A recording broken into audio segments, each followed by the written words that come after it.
नमस्कार. विश्व मराठी परिषद आयोजित प्रकाशक बना या ऑनलाईन कार्यशाळेमध्ये आजच्या तिसऱ्या सत्रामध्ये आपलं सर्वांचं पुन्हा एकदा मनपूर्वक स्वागत आहे. गेली 2 दिवस आपण प्रकाशक बना या विषयावर आपले मार्गदर्शक माननीय श्री भालचंद्र कुलकर्णी सर, जे ज्येष्ठ संपादक आहेत, त्याचबरोबर पत्रकार क्षेत्रात त्यांचा मोठा अनुभव, मीडिया तज्ज्ञ म्हणून त्यांची ओळख आहे आणि प्रिंट डिजिटल नियतकालिके नोंदणी आणि प्रकाशन तज्ज्ञ म्हणून ते प्रसिद्ध आहेत. त्यांच्याकडनं आपण जाणून घेत आहोत की प्रकाशक बनण्यासाठी कोणत्या कोणत्या गोष्टी आवश्यक आहेत. काल आपण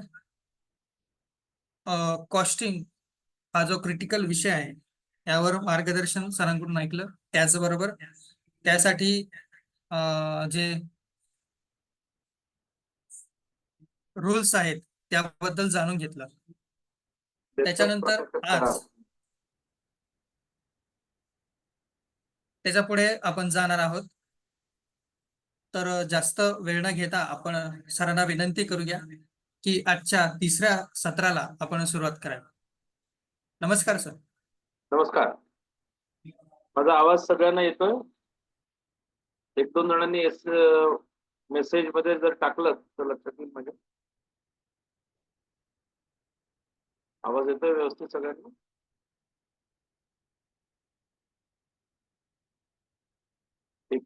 येस, सगळ्यांना येतोय. मला वाटतं वेळ झाली, बरोबर 8 वाजलेले आहेत. सगळ्यांना माझा नमस्कार. विश्व मराठी परिषद आयोजित प्रकाशक बना या कार्यशाळेमध्ये आपण सगळेजण गेले 2 दिवस, आजचा हा तिसरा दिवस आहे आणि उद्या शेवटचा 4था दिवस.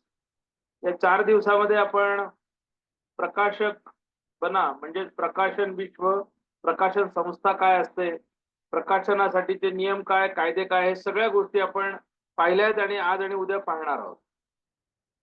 वेळ झालेली असल्यामुळे आपले पार्टिसिपंट जवळपास 50 पर्यंत 49 पोहोचले. आपण मला वाटतं वेळ झाल्यामुळे सुरू करावं. सगळ्यांना पुन्हा एकदा आजच्या कार्यशाळेसाठी शुभेच्छा, नमस्कार आणि आजचा कार्यक्रम सुरू करू. गेले 2 दिवस आपण प्रकाशन विषयातले बारकावे सगळे बघतोय. आताच यांनी सांगितलं त्यानुसार आपण काल कॉस्टिंग ही अतिशय किचकट प्रक्रिया आहे, पण ती बारकाईने समजून घेतली आणि आपल्याला लक्षात आलं असेल की कॉस्टिंग कसं काढायचं, नंतर लेखक प्रकाशक करार कसा करायचा याचाही बारकावा आपण समजून घेतला असेल.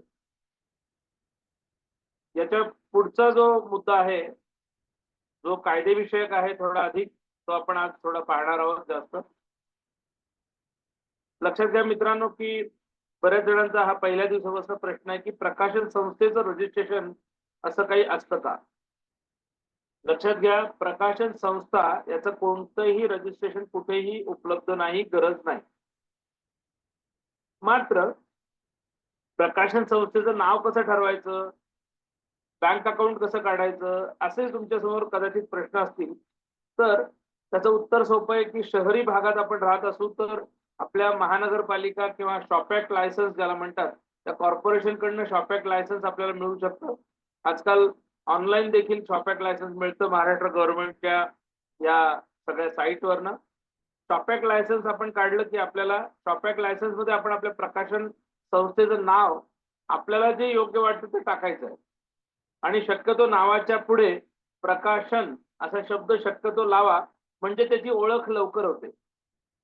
पण हे मॅन्डेटरी नाहीये. काही प्रकाशन संस्थांच्या नावांमध्ये प्रकाशन हा शब्द नाहीये, म्हणून काही बिघडत नाही. शेवटी आपला अकाउंट काय नावाचं आहे याला सगळं महत्व आहे. म्हणजे उदाहरणार्थ काय, श्री लक्ष्मी ट्रेडर्स या नावाने प्रकाशन संस्था राहू शकते का, तर हो राहू शकते, काही प्रॉब्लेम नाही. उदाहरणार्थ दुसरं काहीतरी उदाहरण घ्यायचं म्हणजे अभिनव पुस्तक भांडार असं शब्द नाव घेतलं तर हे चालेल का, तर जरूर चालेल, कोणतीही अडचण नाही. त्यामुळे कोणतं नाव ठेवावं याला अडचण नाही. मात्र आपल्या प्रकाशन संस्थेची ओळख व्हावी, पटकन ओळख लक्षात यावी, म्हणून त्या आपल्या प्रकाशनाच्या नावामध्ये, आपल्या संस्थेच्या नावामध्ये आपण प्रकाशन हा शब्द घ्यावा अशी किंवा तशी पद्धत आहे. ते घेतलं तर अधिक लवकर चटकन सगळ्यांना कळतं की नेमकं कोण आहे, कोणती संस्था आहे. त्यामुळे आपण जे कुठलं नाव ठेवणार असू, त्या नावाने शॉपॅक लायसन्स शहरी भागात असेल तर ग्रामपंचायत किंवा पंचायत हवे तालुक्यामध्ये असेल आणि तिथं जर का ऑनलाईनची गरज नसेल बँक अकाउंट उघडायला, तर ग्रामपंचायतीचं एनओसी पण चालतं किंवा तुमच्या नगर परिषदेचं एनओसी चालतं. अशा वेळी आपल्याला त्या एनओसीच्या आधारे आपलं बँक अकाउंट उघडता येतं. बँक अकाउंट उघडलं की तुम्हाला तुमच्या प्रकाशन संस्थेच्या नावाचं बँक अकाउंट झालं की तुमची एका अर्थाने प्रकाशन संस्था सुरू झाली. बँक अकाउंट अशासाठी मी म्हणतोय की कोणताही व्यवहार करायचा तर तुम्हाला बँकेचं अकाउंट त्या नावाचं पाहिजे, तरच लोक त्या नावाने चेक देतील. तुमच्या व्यक्तिगत नावाने घेतलं तर त्याचा अर्थ व्यावसायिक कारणासाठी आहे असं होत नाही.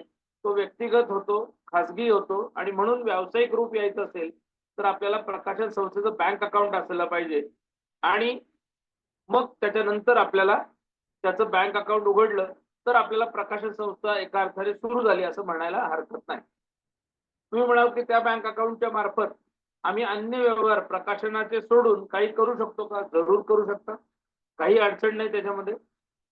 जीएसटीचा काल मुद्दा आला होता त्याच्यामध्ये एक सांगतो की जीएसटीने नियतकालिक किंवा पुस्तकं, नियतकालिक म्हणजे दैनिक, साप्ताहिक, पाक्षिक, मासिक कोणतंही किंवा आपली ही पुस्तकं, या पुस्तकांवर टेक्स्टबुक असेल, ललित असेल, कुठलंही ललित साहित्य असेल, कुठलंही पुस्तक, त्या पुस्तकाला कोणताही जीएसटी लावलेला नाही. 0%. मात्र प्रिंटिंग प्रेस कडून प्रिंटिंग होऊन आल्यावर किंवा कागदवाल्याकडनं कागद घेतल्यावर जीएसटी तुम्हाला मात्र लागतो. तो जीएसटी लागतो आणि तो तुम्ही पे करता. म्हणजे तुम्ही त्या छपाईवाल्या, प्रेसवाल्या माणसाचं बिल पेमेंट करता म्हणजे त्या बिलात लावलेला जीएसटी पण तुम्ही पे करता असा त्याचा अर्थ आहे. त्यामुळे तुम्ही जीएसटीचं कुठलंही नुकसान करत नाही. एक. दुसरं तुम्हाला जेव्हा विक्री करायची आहे, काल मी कॉस्टिंग सांगितलं त्या कॉस्टिंगमध्ये पुस्तकाचं जेव्हा कॉस्टिंग काढाल, तेव्हा कॉस्टिंगमध्ये प्रिंटिंगचं बिल अख्खं बिल तुम्हाला घ्यायचंय. जीएसटी सकट येणार आहे. त्यामुळे तो आपल्या कॉस्टिंगमध्ये बजेटमध्ये ऑलरेडी त्याचा समावेश झालेला आहे. त्यामुळे पुस्तकाचं अ, विक्री मूल्य म्हणजे एम-आर-पी जेव्हा तुम्ही काढाल, तेव्हा विक्रीची किंमत काढताना ऑलरेडी ती किंमत धरलेली आहे, प्लस सगळे खर्च धरलेले आहेत. त्यामुळे जीएसटी हा ऑलरेडी त्याच्यामध्ये इन्क्लूड आहे आणि तुमचा सरप्लस आहे. त्यामुळे त्याच्यावर वेगळा तुम्हाला जीएसटी लावायचा नाही, कारण पुस्तकाला जीएसटी नाही. नियतकालिकाला जीएसटी नाही. म्हणजे आज तुम्ही महाराष्ट्र टाइम्स घ्यायला गेलात, काय ₹6 किंमत आहे, तर ₹6च तुम्हाला द्यावे लागतील. त्याला वेगळा जीएसटी लावण्याची गरज नाही. ओके. त्याच्यामुळे जीएसटीचा मुद्दा निकाली निघाला. प्रकाशन संस्थेच्या संदर्भात तुम्हाला थेट बँक अकाउंट काढलं की तुमचं प्रकाशन संस्था सुरू झाली. त्याला कोणतंही वेगळं रजिस्ट्रेशन मित्रांनो नाही. आता प्रकाशन संस्थेची वेबसाईट काढायची असेल तर डोमेन तुम्हाला पाहिजे. ते डोमेन तुम्हाला वेबसाईटचं डोमेन जे पाहिजे, पोर्टल, वेब पोर्टलसाठी, वेबसाईटसाठी जे डोमेन पाहिजे, ते डोमेन मात्र तुम्हाला तुमचं शॉपॅक्ट लायसन्स आहे किंवा तुमचं बँक अकाउंट आहे म्हणजे तेच मिळेल याची खात्री नाही. त्याचं कारण डोमेनचं रजिस्ट्रेशन हा पूर्ण वेगळा विषय आहे. काही जण मला हा प्रश्न विचारतात की वेबसाईट रजिस्ट्रेशन म्हणजे पुस्तकाचं रजिस्ट्रेशन आहे का? प्रकाशन संस्थेचं रजिस्ट्रेशन आहे का? त्याचा काही संबंध नाही. हे डिजिटल मधलं वेब पोर्टल हे वेबसाईटचं जे डोमेन आहे ते तुम्हाला जे अवेलेबल असेल ते तुम्हाला मिळू शकतं. तुम्ही नाव टाका. उदाहरणार्थ काय आपण एक अभिनव प्रकाशन असा शब्द वापरू. अभिनव प्रकाशन .com हे जर का तुम्हाला वेबसाईट मिळून गेली, डोमेन मिळालं ते झालं. तुम्ही वेबसाईट सुरू करू शकता. पण तुमचं शॉपॅक लायसन अभिनव प्रकाशनचं आहे, बँक अकाउंट अभिनवचं आहे आणि तुम्हाला अभिनव प्रकाशन .com नाही मिळालं समजा, तर दुसरं काहीतरी घ्या. अभिनव बुक्स घ्या. अभिनव प्रकाशन तुमच्या गावाचं नाव पुढे वाढवा. अभिनव प्रकाशन पुढे संस्था शब्द वापरा. असे वेगवेगळ्या काय म्हणू आपण त्याला शब्दांची अलीकडे पलीकडे प्रिफिक्स सफिक्स करून तुम्हाला या गोष्टी जोडता येतील. त्याच्यामुळे तुम्ही डोमेन नेम काय मिळतंय याच्यावर आधारित उलट जाऊ नका. त्यामुळे तुम्हाला दोन्ही विषयाची गल्लत होऊ देऊ नका. दोन्ही विषय सेपरेट करा.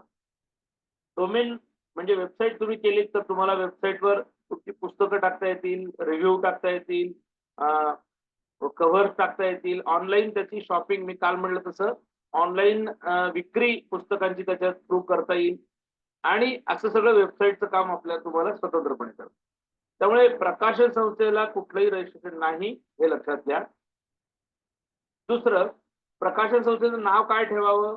तर मी काल म्हणलं तसं की साधारण प्रचलित असलेले सगळे प्रकाशन संस्थांची नावं जर तुम्ही काढली, आता त्यातनं सुद्धा एखादं नाव तुम्ही घेतलं आणि ते कुठेतरी समजा दुसऱ्या गावात, शहरामध्ये आहे, तर बिघडत काही नाही, कारण तुमची एंटिटी पूर्णपणे वेगळी आहे. तुम्ही प्रकाशन संस्थेचा लोगो वेगळा करा.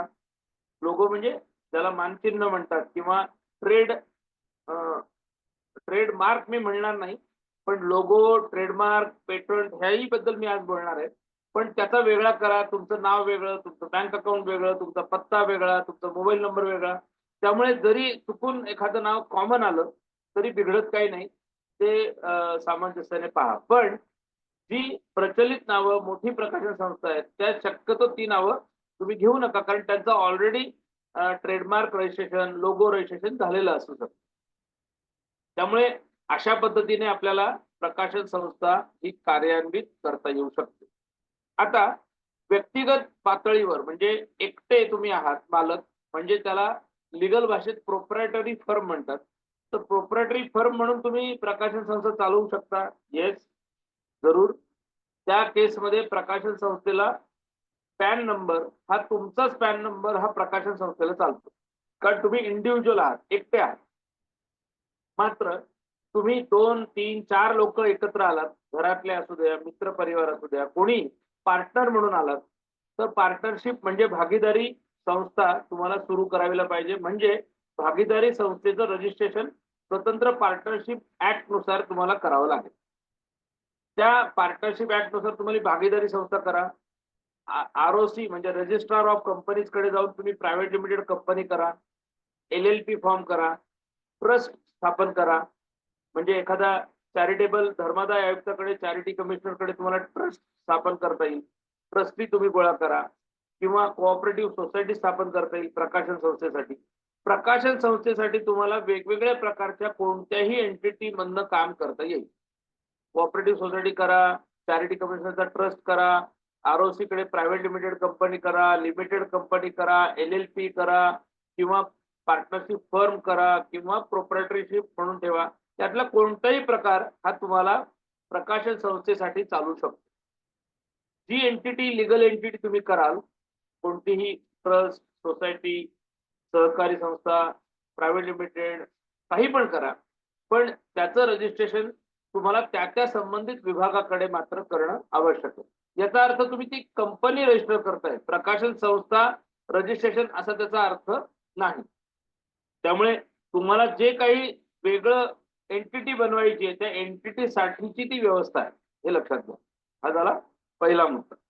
त्यामुळे प्रकाशन संस्थेचं रजिस्ट्रेशन असा त्याचा अर्थ नसून तुम्ही संस्था त्या एंटिटी मध्ये करताय म्हणून त्याचं रजिस्ट्रेशन आहे. ते प्रकाशन संस्था म्हणून नाही. उदाहरणार्थ पार्टनरशिप फर्म एखाद्या फॅक्टरीसाठी कोणी केली तरी होते, प्रकाशनासाठी होते, कुठल्या दुकानासाठी होते, कुठल्या आणखी वेगवेगळ्या उद्योगधंद्यासाठी होते. तसाच एक भाग आहे. त्यामुळे कुठेही त्या प्रकाशन संस्थेचं रजिस्ट्रेशन असा त्याचा अर्थ नसून त्या लीगल एंटिटीचं ते रजिस्ट्रेशन आहे. हा मॅटर मला असं वाटतं तुम्हाला क्लिअर व्हायला पाहिजे. हा झाला एक. दुसरं, प्रकाशनाचं मी मगाशी म्हटलं तसं त्या लीगल एंटिटी एकदा तुमची झाली की त्याचं सर्टिफिकेट मिळेल, त्याचा पॅन कार्ड मिळेल, तेच तुमचं पॅन कार्ड म्हणून लागेल. त्यामुळे पॅन कार्ड हे त्या लीगल एंटिटीला मिळणार.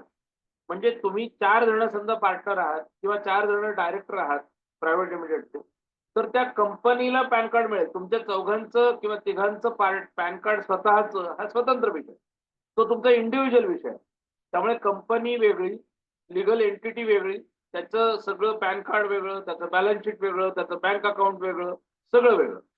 फक्त प्रोप्रायटरशिप फर्म मध्ये तुमचंच पॅन कार्ड हे प्रकाशन संस्था, कारण तुम्ही एकटेच मालक आहात.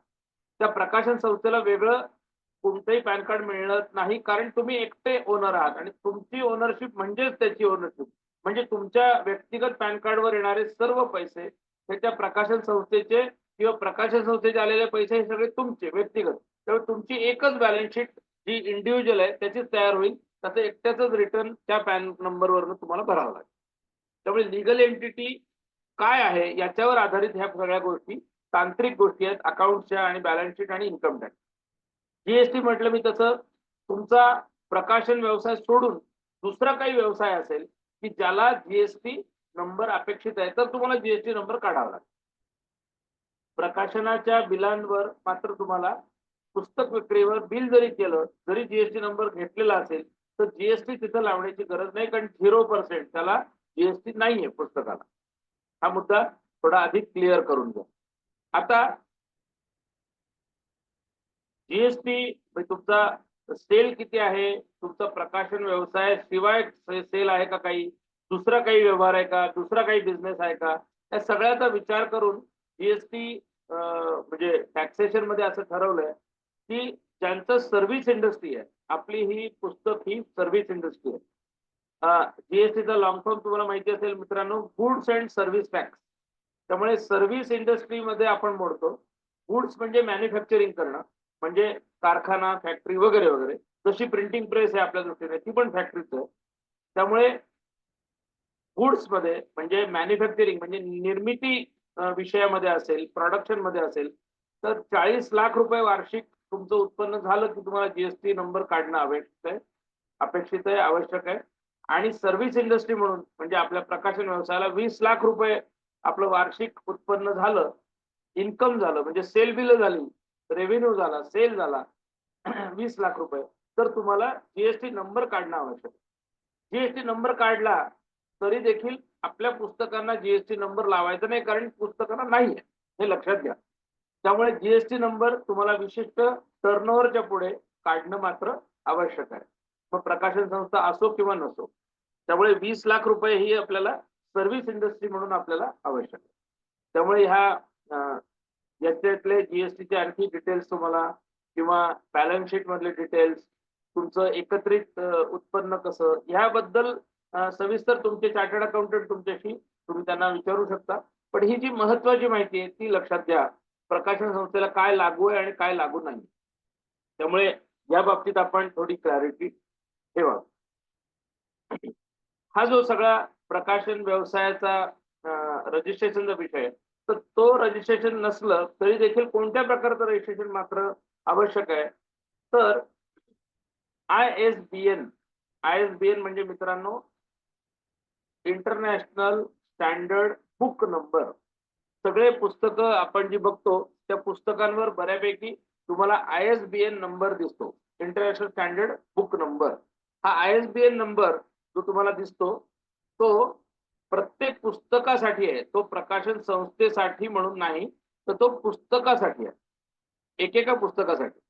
म्हणजे उदाहरणार्थ तुम्ही प्रकाशन संस्था एकदा रजिस्टर्ड केली तर ऑनलाईन पद्धतीने isbn.gov.in म्हणजे इंटरनॅशनल स्टँडर्ड बुक नंबरची जी वेबसाईट आहे जी भारतासाठी आपलं गव्हर्नमेंट, इंडिया गव्हर्नमेंट जे आहे, इंटरनॅशनल हा नंबर असल्यामुळे प्रत्येक देशाची वेगळी एजन्सी त्या त्या देशाने निश्चित केलेली आहे आयएसबीएन साठी. आपल्याकडे आपली जी एजन्सी आहे भारताची, त्या एजन्सीचं नाव आहे Rajaram Mohan Roy national book agency. आपल्या एजन्सी म्हणजे या देशाने आपल्या ह्या आयएसबीएन नंबरच्या अलॉटमेंटसाठी एक नाव निश्चित केलंय आणि त्याच्या आधारे त्या डिपार्टमेंटच्या आधारे आयएसबीएन नंबर मिळतो. त्यामुळे आपल्याला हे पूर्णपणे ऑनलाईन करण्याचं काम आहे. आता ऑनलाईन करून देखील 10 वर्ष होऊन गेली. पूर्वी 10 किंवा 8 वर्ष झाली असतील. पूर्वी हे सगळं ऑफलाईन होतं तेव्हा खूप अडचणी यायच्या, पण आता ऑनलाईन झाल्यामुळे खूप सोय झालेली आहे, सोपं काम केलेलं आहे.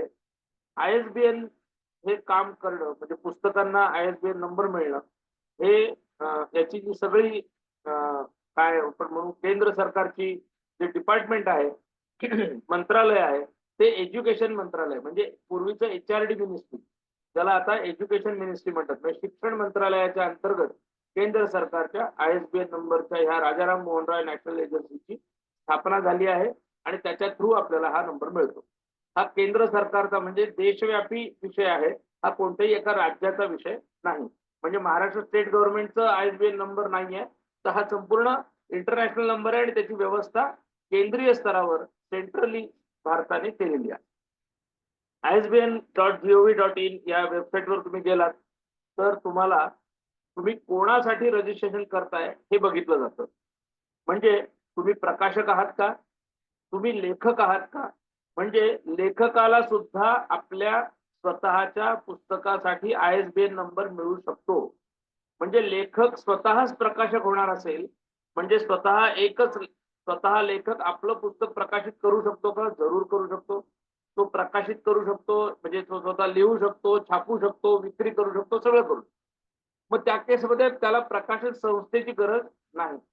आणि त्याला ISBN नंबर लेखक म्हणून मिळू शकतो का? जरूर मिळू शकतो. म्हणून ISBN नंबर तुम्ही घ्यायला जेव्हा जाल, रजिस्ट्रेशन करायला जाल, तेव्हा तुम्हाला तुम्ही कोण आहात याची आधी माहिती द्यावी लागते. तर तुम्ही प्रकाशक आहात, म्हणजे प्रकाशन संस्था म्हणून आहात किंवा लेखक म्हणून आहात किंवा कुठली शैक्षणिक संस्था, म्हणजे कोणीतरी काल प्रश्न विचारला होता, की शैक्षणिक संस्थेला प्रकाशक होता येईल का? तर होता येईल. त्याला कॉलेज, युनिव्हर्सिटी किंवा एज्युकेशनल इन्स्टिट्यूट अशा एक तिसरा त्यांनी ऑप्शन दिलेला आहे. त्यातलं तुम्ही निवडलं तर याचा अर्थ तुमची संस्था शैक्षणिक आहे, कॉलेज आहे किंवा युनिव्हर्सिटी आहे, जे काय असेल. तर त्या अंतर्गत तुम्ही केलं तर त्याच्या अंतर्गत तुमचे जे जर्नल वगैरे प्रसिद्ध होणार आहेत किंवा तुमच्या कॉलेज किंवा तुमच्या शैक्षणिक संस्थेमार्फत काही जर्नल, मॅगझिन किंवा कुठली पुस्तकं प्रकाशित होणार असतील, तर त्याला स्वतंत्र ISBN नंबर मिळतो. त्यामुळे या तिन्ही कॅटेगरीमधनं तुम्ही कोण आहात हे सिद्ध त्याचं डिटेल केलं, की तुम्हाला त्याप्रमाणे रजिस्ट्रेशन नंबर मिळायला लागतो. त्यामुळे हे आधी केलं, की नंतर तुमचा ईमेल आयडी, जो ईमेल आयडी वापराल तो एकदाच तुम्हाला वापरता येतो. म्हणजे एकच ईमेल आयडी वापरून तुम्ही 3-4 वेगवेगळ्या प्रकाशन संस्थांची कामं नाही करू शकत. एका प्रकाशन संस्थेसाठी एक ईमेल आयडी फिक्स करावा लागतो. मग त्यानंतर तुम्ही तुमची सगळी माहिती भरायची. म्हणजे प्रकाशन संस्था असेल तर त्याची प्रकाशन संस्थेची माहिती, लीगल एंटिटी कोण आहे, म्हणजे प्रोप्रायटरी आहे, प्रायव्हेट लिमिटेड आहे, जे काही तुम्हाला म्हणायचंय ते, पत्ता, मोबाईल नंबर, आधार नंबर. आजकाल आधार आणि मोबाईल लिंक असल्यामुळे त्या सगळ्या गोष्टी, ईमेल आणि त्या सगळ्या गोष्टी एकमेकाला लिंक असतात. त्याच तुम्हाला द्याव्या लागतात. आणि ते झालं की तुम्हाला त्या ISBN वर तुमचं प्राथमिक रजिस्ट्रेशन म्हणजे प्रकाशन संस्था म्हणून रजिस्ट्रेशन होऊ शकतं. मी आता प्रकाशन संस्था म्हणून आधी सांगतो, मग नंतर लेखक आणि ह्या गोष्टी नंतर. त्यामुळे तुमचं हे एकदा प्रकाशन संस्था रजिस्ट्रेशन झालं ISBN.gov.in वर, की नंतर मात्र तुम्ही जसं-जसं पुस्तक प्रकाशित कराल, तसे-तसे पुस्तकाला एक-एक नंबर तुम्हाला अलॉट होईल. म्हणजे प्रकाशन संस्था म्हणून बेसिक रजिस्ट्रेशन पहिलं करून टाकायचं आणि नंतर जेव्हा पहिलं पुस्तक तुमचं प्रकाशित होणार आहे, तेव्हा छापण्यापूर्वी मी जेव्हा प्री प्रेस ॲक्टिव्हिटी सांगितली, प्रिंटिंगला जाण्यापूर्वी जेव्हा सगळा लेआउट वगैरे होतो, तेव्हा त्या पुस्तकाची पानांची संख्या नक्की होते. पुस्तक कसं प्रिंट होणार आहे, म्हणजे बाइंडिंग कसं होणार आहे ते नक्की होतं. पुस्तकाची किंमत नक्की असते, लेखकाचं नाव नक्की असतं, प्रिंटिंग प्रेसचं नाव नक्की असतं. ह्या सगळ्या आणि त्या पुस्तकाचा विषय कोणता आहे, हे सगळे ह्या 6-7 गोष्टी जेव्हा तुमच्या नक्की असतात, तेव्हा त्या गोष्टी तुम्हाला ह्या ISBNच्या साइटवर टाकायच्या आहेत. तर टाकल्यानंतर साधारणपणे 48 तास किंवा त्याच्याही थोडा आधी कधी-कधी 2 दिवसात, 3 दिवसामध्ये तुम्हाला हा ISBN नंबर मिळतो. त्या पुस्तकाला अलॉट होतो आणि पुस्तकाला एकदा अलॉट झाला, की मग तो नंबर घेऊन तुम्ही पुस्तकावर तो छापायचा आहे. म्हणजे छापण्यापूर्वी आपल्याला ISBN नंबर थोडक्यात पाहिजे. त्यामुळे जे कुठलं पुस्तक तुमचं आहे, त्याचे सगळे डिटेल्स, पुस्तकाचं नाव, भाषा, त्या पुस्तकात कोणती भाषा म्हणजे मराठी भाषेतलं आहे, इंग्रजी आहे, गुजराती जे काही असेल, त्या भाषेचं नाव, लेखकाचं नाव, किती पानांची संख्या आहे, कधी प्रकाशित होणार आहे. म्हणजे साधारणपणे आज नंबर घेतला तर आमची 2 वर्षांनी प्रकाशित होणार आहे, असं म्हटलं तर कदाचित तुम्हाला तो नंबर मिळणार नाही. पण साधारण टेंटेटिव्ह तुम्हाला तारीख किंवा महिना टाकायचा आहे आणि विषय टाकायचा आहे आणि याप्रमाणे ISBN नंबर घ्यायचा. तो ISBN नंबर ऑनलाईन तुम्हाला एकदा मिळाला, की तो घेऊन तुम्ही तो पुस्तकावर छापायचा आहे. तो कुठे छापायचा आहे? तर पुस्तकाचं जे कव्हर आहे त्याचं बॅक कव्हर जे आहे म्हणजे मलपृष्ठ ज्याला म्हणतात, बॅक साइड, त्याच्या टॉप साइडला, बॅक कव्हरच्या टॉप साइडला आपल्याला ISBN नंबर छापायचा आहे.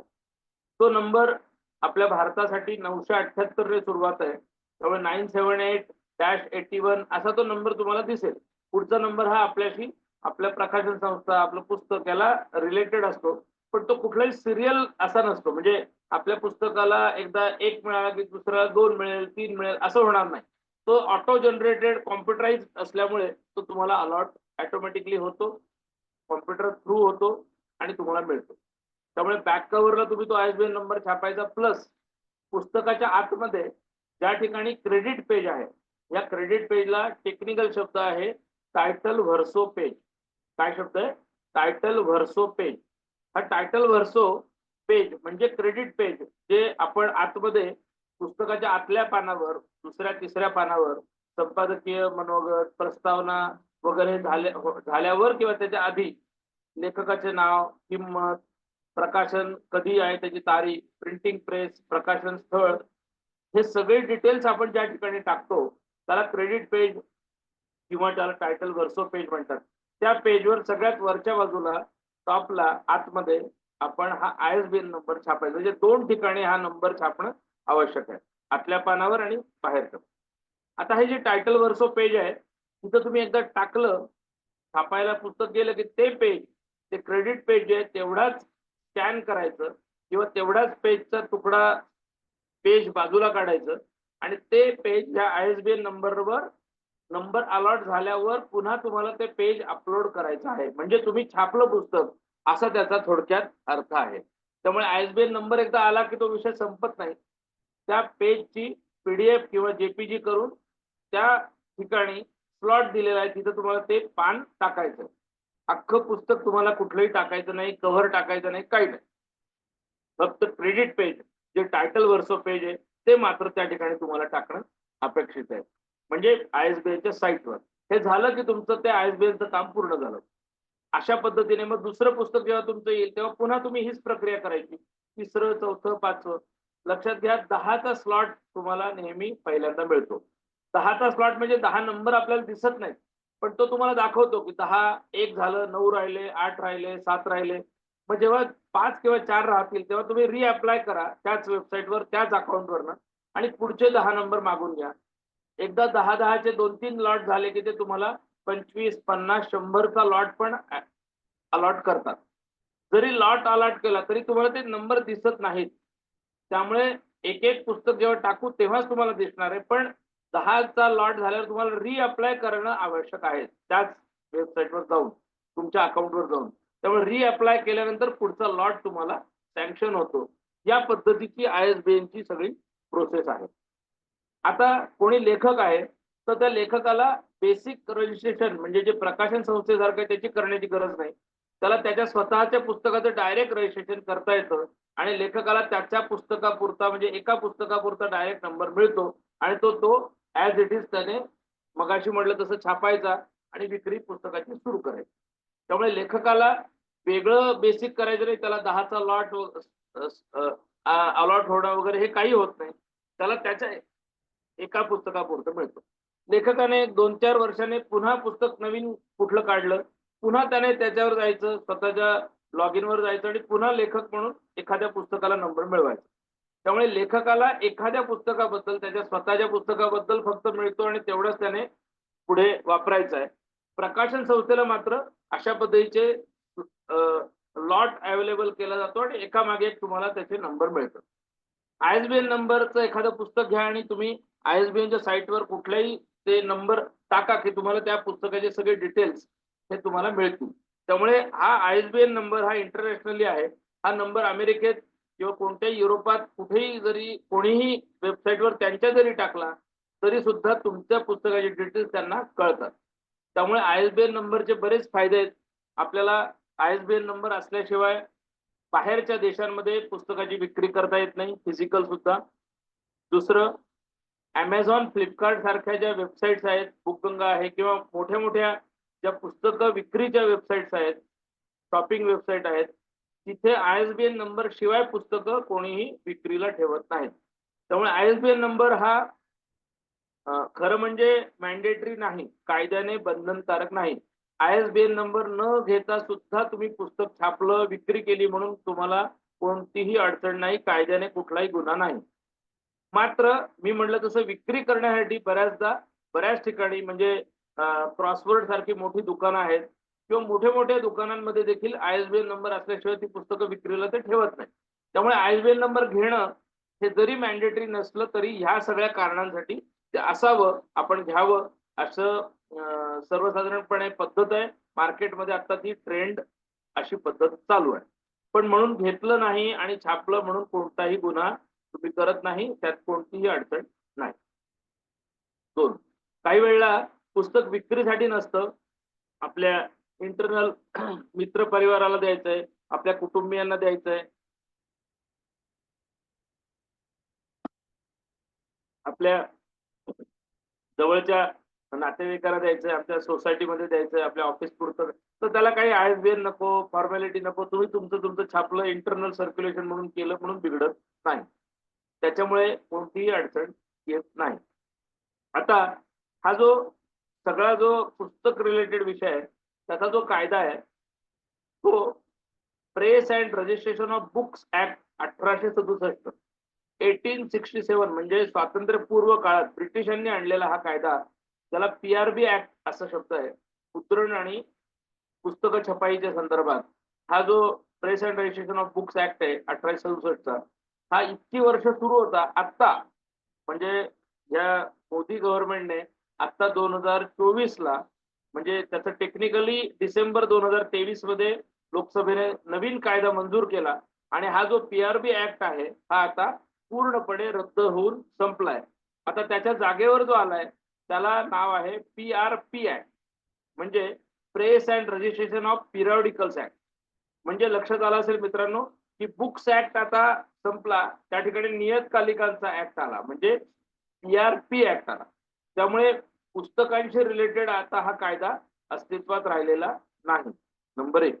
मात्र हे ISBN आणि लीगल फॉर्मॅलिटी करण्यासाठी बेसिक मुद्रणाचा म्हणजे प्रिंटिंगचा रिलेटेड जो एक कायदा आहे तो फक्त सुरू आहे, ज्याच्यामध्ये ISBN चा उल्लेख देखील नाही. त्यामुळे कायदेशीर दृष्ट्या लीगल मॅन्डेटरी म्हणूनच ISBN त्याला ऍप्लिकेबल नाही. हा झाला पहिला मुद्दा. दुसरा, कायद्याच्या भाषेत आपल्याला आपल्याला म्हणजे कुठलंही छपाई केली, म्हणजे तुम्ही एखादं हँडबिल छापा, बॅनर छापा, एखादं पोस्टर छापा, पुस्तक छापा, काही छापा, या छापलेल्या लिखित साहित्यामुळे मुळात हे साहित्य सगळं छापायला, काही छापायला तुम्हाला घटनेने स्वातंत्र्य दिलंय.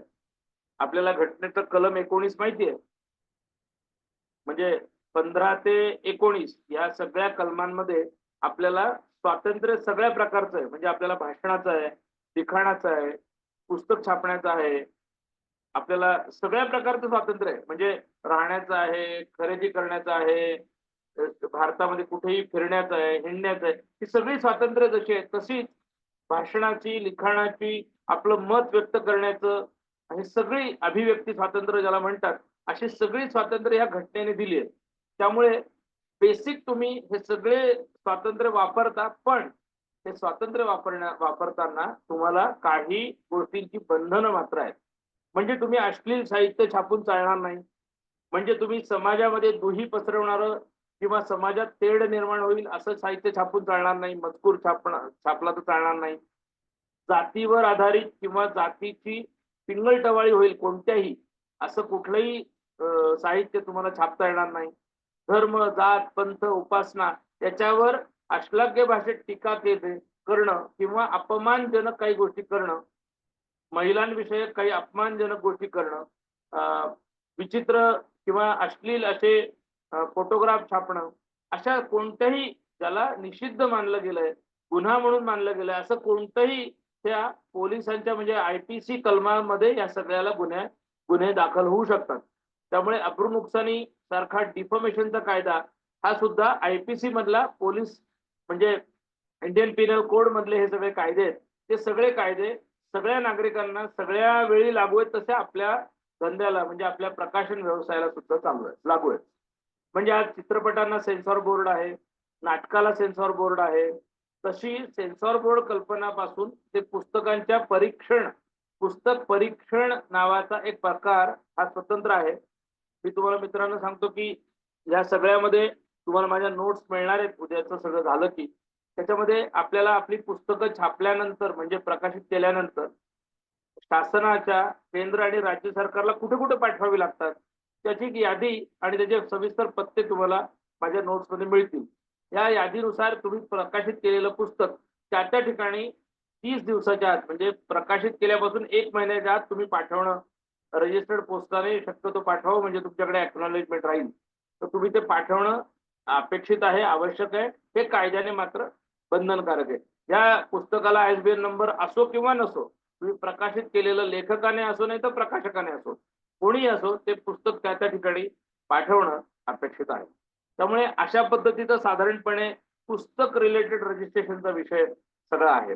मग मी मगाशी म्हटलं तसं शैक्षणिक संस्था, कॉलेज असेल, त्यांनी पण आयएसबीएन साठी त्यांच्या कॅटेगरीनुसार रजिस्ट्रेशन करावं आणि त्याला देखील त्यांनी आयएसबीएन नंबर मिळवावा. जसं मगाशी सांगितलं तशीच सगळी प्रोसेस तिकडे पण आहे. मात्र त्याला प्रकाशक म्हणून गणलं जात नाही, तर त्याला शैक्षणिक संस्था म्हणून गणलं जातं. त्यामुळे त्याचा विचार हा स्वतंत्रपणे या रूल्स मध्ये केलेला आहे. त्यामुळे आयएसबीएन रिलेटेड विषयात मला असं वाटतं याच्यापेक्षा तुम्ही जेव्हा वेबसाईटवर जाल तेव्हा तुम्हाला खूप माहिती अधिक मिळेल. बेसिक माहिती तुम्हाला देण्याचा हा प्रयत्न होता. आता जसा आयएसबीएन पुस्तकांसाठी आहे, तसंच आपल्याला मी मगाशी म्हटलं तसं की आयपीसी कलमान्वये आपल्याला भरपूर वेगवेगळे कायदे सगळ्यांना लागू असतात, तसं आपल्याला आहेत. तसंच आपल्याला महत्वाचा दुसरा एक कायदा लागू आहे आणि तो म्हणजे कॉपीराइट ऍक्ट. लक्षात घ्या मित्रांनो, स्वामित्व हक्क.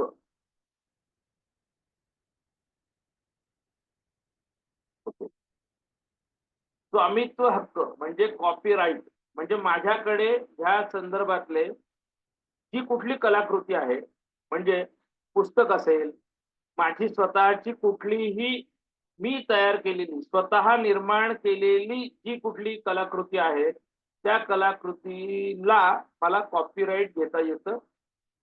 बेसिक कॉपीराइट मित्रांनो लक्षात घ्या, की नैसर्गिकरित्या सुद्धा आपल्याला कॉपीराइट ऑटोमॅटिकली निसर्गानेच दिलेलं आहे आणि ते नैसर्गिक आहे. त्याची नोंदणी नाही केली तरी देखील. ते असं आहे, जसं मी एखादं पुस्तक लिहिलं आणि ते लिहिलं, माझं स्वतःची निर्मिती आहे. मी किंवा माझ्या प्रकाशकाने ते छापलं आणि मी माझ्याकडे किंवा प्रकाशकाकडे त्याचे कॉपीराइट दिले. पण मी प्रत्यक्ष कॉपीराइट दिले म्हणजे काय दिलं तर काहीच देत नाही. माझ्या अग्रीमेंटमध्ये उल्लेख असतो. मात्र मी प्रत्यक्ष कॉपीराइट साठी त्या संबंधित गव्हर्नमेंटच्या डिपार्टमेंटकडे पुस्तक न पाठवता देखील माझ्या कॉपीराइट पुस्तक प्रकाशित झाल्यापासून 60 वर्षासाठी माझ्या पुस्तकाला मला ऑटोमॅटिकली निसर्गदत्त प्राप्त होतो. लेखकाचं निधन झाल्यापासून, समजा लेखकाचं निधन झालं, तर निधन झाल्यापासून 60 वर्ष किंवा पुस्तक प्रकाशित झाल्यापासून 60 वर्ष, एवढा कालावधी त्या पुस्तकाला नैसर्गिकरित्या कॉपीराइट मिळतो. रजिस्ट्रेशन कॉपीराइटचं केलं नाही तरी. हा झाला बेसिक. मात्र त्याच्यातली एक सगळ्यात महत्वाची अट आहे, ते तुमचं स्वतःचं पाहिजे. तुमची स्वतःची निर्मिती पाहिजे. अन्यथा तुम्ही इकडून 10 गोष्टी तिकडून 10 गोष्टी एकत्र करून फक्त कॉपी पेस्ट केल्या असतील, तर कदाचित तुम्हाला कॉपीराइट तर मिळणार नाही. किंबहुना तुम्ही जिथून ते घेतलंय म्हणजे एका अर्थाने चोरी केली आहे, तर ती लोक तुमच्यावर खटला दाखल करतील कॉपीराइटचा. त्यामुळे आपली स्वतःची स्वनिर्मिती हा त्यातला सगळ्यात महत्वाचा मुद्दा आहे आणि स्वनिर्मिती असल्याशिवाय कॉपीराइट प्राप्त होत नाही.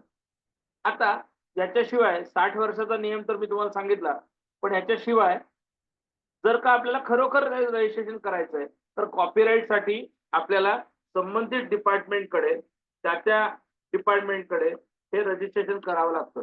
मित्रांनो, माझ्या नोट्समध्ये माझ्या बऱ्याच 15-16 पानांच्या नोट्स आहेत. त्याच्यामध्ये तुम्हाला त्यातल्या मुद्दा लक्षात येईल की केंद्र सरकारचा हा विषय आहे. Department for promotion of industry and industrial internal trade, ministry of commerce and industries. Ministry of commerce and इंडस्ट्रीकडे हा copyright.gov.in हा मुद्दा आहे. हाच मिनिस्ट्री ऑफ कॉमर्स अँड इंडस्ट्रीकडे पेटंट आणि ट्रेडमार्क याचं पण रजिस्ट्रेशन होऊ शकतं. त्यामुळे आयएसबीएन नंबर म्हणजे कॉपीराइट नाही. आयएसबीएन नंबर म्हणजे ट्रेडमार्क नाही, पेटंट नाही, तो विषय वेगळा आहे. आयएसबीएन नंबर म्हणजे तुमच्या पुस्तकाची ओळख एका नंबरद्वारे होणं म्हणजे आयएसबीएन. अनेकांना वाटतं की आयएसबीएन नंबर झाला म्हणजे आपलं कॉपीराइट झालं, असा त्याचा अर्थ नाही. कॉपीराइट हे तुम्हाला निसर्गदत्त आहे हा एक वेगळा विषय. पण जर तुम्हाला त्याचं व्यवस्थित कॉपीराइट रजिस्ट्रेशन करून सर्टिफिकेट प्राप्त करायचं असेल, तर मात्र ministry of commerce and industries कडनं म्हणजे गव्हर्नमेंटच्या केंद्र सरकारच्या या डिपार्टमेंट कडनं ऑनलाईन पद्धतीने copyright.gov.in यामधनं तुम्हाला ते करता येऊ शकतं. त्यामुळे ट्रेडमार्क वेगळा, पेटंट वेगळा आणि कॉपीराइट वेगळा. लक्षात घ्या, पेटंट हे तुम्ही एखादी गोष्ट म्हणजे काय त्याला शब्द वापरायला पाहिजे आता, शोधणं पेक्षा एक्झॅक्ट तुम्हाला शब्द सांगतो. हा शोध लावण्यासाठी पेटंट आहे, शोध घेण्यासाठी नाही. म्हणजे तुम्ही एखाद्या गोष्टीचा शोध घेतला आणि तुम्हाला ते सापडलं म्हणजे तुमचं पेटंट झालं. नो. ते कोणाच तरी आहे. तुम्ही तुमचं पेटंट असेल तर तुम्हाला शोध लावण्यासाठी, स्वतः शोध लावण्यासाठी, एखादा रिसर्च करून तुम्हाला शोध लावण्यासाठी तुम्हाला पेटंट मिळू शकतं. ट्रेडमार्क हा तुमचा व्यापार चिन्ह आहे, म्हणजे लोगो वगैरे हे सगळं ट्रेडमार्कमध्ये येतं. तुम्ही प्रकाशन संस्थेचा लोगो तयार केला, तो लोगो त्यांच्या फॉर्मॅटमध्ये तुम्ही ट्रेडमार्क रजिस्ट्रेशन करण्यासाठी टाकला, तुम्हाला ट्रेडमार्क, तर तो ट्रेडमार्क मात्र दुसरं कोणी रजिस्ट्रेशन झाल्यावर तुम्हाला वापरू शकणार नाही. त्याच्यामुळे अशा पद्धतीचे पेटंट रजिस्ट्रेशन किंवा ट्रेडमार्क रजिस्ट्रेशन किंवा कॉपीराइट रजिस्ट्रेशन हे तुम्हाला त्या वेबसाईटवर जाऊन करावं लागेल. हे कोणत्या वेबसाईट आहेत, त्याचं डिपार्टमेंटचं नाव काय वगैरे हे सगळं माझ्या नोट्समध्ये तुम्हाला मिळणार आहे. त्याच्यामुळे ह्या पद्धतीचं आपल्याला IPR म्हणजे ज्याला इंटेलेक्चुअल प्रॉपर्टी राईट म्हणजे बौद्धिक संपदा अधिकार, यामध्ये हे तिन्ही विषय येतात आणि हे तिन्ही विषयाला बेसिक निसर्ग दत्त आपल्याला जरी असलं तरी ज्यांना जास्त काळजी आहे किंवा ज्यांना असं वाटतं की ह्याच्याबद्दल पुढे त्रास होऊ शकतो, त्यांनी त्याचं ताबडतोब रजिस्ट्रेशन करून घेणं हे महत्वाचं आहे. त्यामुळे याच्या संदर्भामध्ये बोलण्यासारखं भरपूर आहे. तुमच्या कलाकृती, तुम्ही पुस्तक प्रकाशित करताय, तुम्ही चित्र काढताय, तुमचं काहीतरी डान्स आहे किंवा तुमची स्वतःची अशी कलाकृती आहे, तुम्ही काहीतरी पुतळा बनवलाय, म्युरल बनवलंय, असं काही म्हणजे जे तुमचं स्वतःच आहे आणि त्याच्यावर तुमचा हक्क पाहिजे आहे, ते कोणी कॉपी करू नये किंवा परस्पर कॉपी करून विकू नये असं जे वाटतं, त्या केसमध्ये तुमचं रजिस्ट्रेशन करणं मात्र आवश्यक आहे. त्यामुळे मगाशी म्हटलं तसं मी की आपल्याला श्लील आणि अश्लील याची विभागणी करता आली पाहिजे. राज्यघटनेने कलम 19 मध्ये या सगळ्याचा अतिशय व्यवस्थित सांगोपांग विचार केलाय. नैतिकता कशाला म्हणायचं, म्हणजे अनैतिकता कशाला म्हणायचं, अब्रू नुकसानीचे IPCचे 499 आणि 500 नंबरचा कलम आहे. त्याच्यामध्ये IPC इंडियन पिनल कोड अंतर्गत येतं. त्यामुळे त्याच्यामध्ये तुम्हाला दिवाणी, फौजदारी न्यायालयात जाता येतं किंवा तुमच्यावर खटला दाखल होऊ शकतो. तुम्ही कोणत्या प्रकारचं साहित्य छापताय, ते समाजात दुही माजवणारं, समाजामध्ये तेढ, समाजात दंगल पसरवणारं, समाजामधला अस्वस्थता निर्माण करणारं असं जर असेल आणि त्याच्या जबाबदार तुम्ही असाल तर तुम्हाला प्रकाशक म्हणून, लेखक म्हणून, अगदी छपाई करणारा प्रिंटिंग प्रेसचा ओनर हा देखील त्याच्यामध्ये येतो. अशा तिघा-चौघांना सगळ्यांना त्याच्यामध्ये दुर्दैवाने, सुदैवाने माहित नाही, पण तुम्हाला त्याच्यामध्ये केस दाखल होऊ शकते. अशा पद्धतीचे साधारणपणे त्या पुस्तकाच्या रिलेटेड आणि थोडं कॉपीराइट रिलेटेड आहे. कॉपीराइट रिलेटेड मी तुम्हाला माझ्या नोट्समध्ये थोडक्यात जे महत्त्वाचे मुद्दे आहेत त्याची नोट्स त्याच्यामध्ये आहे ती तुम्हाला वाचायला मिळेल.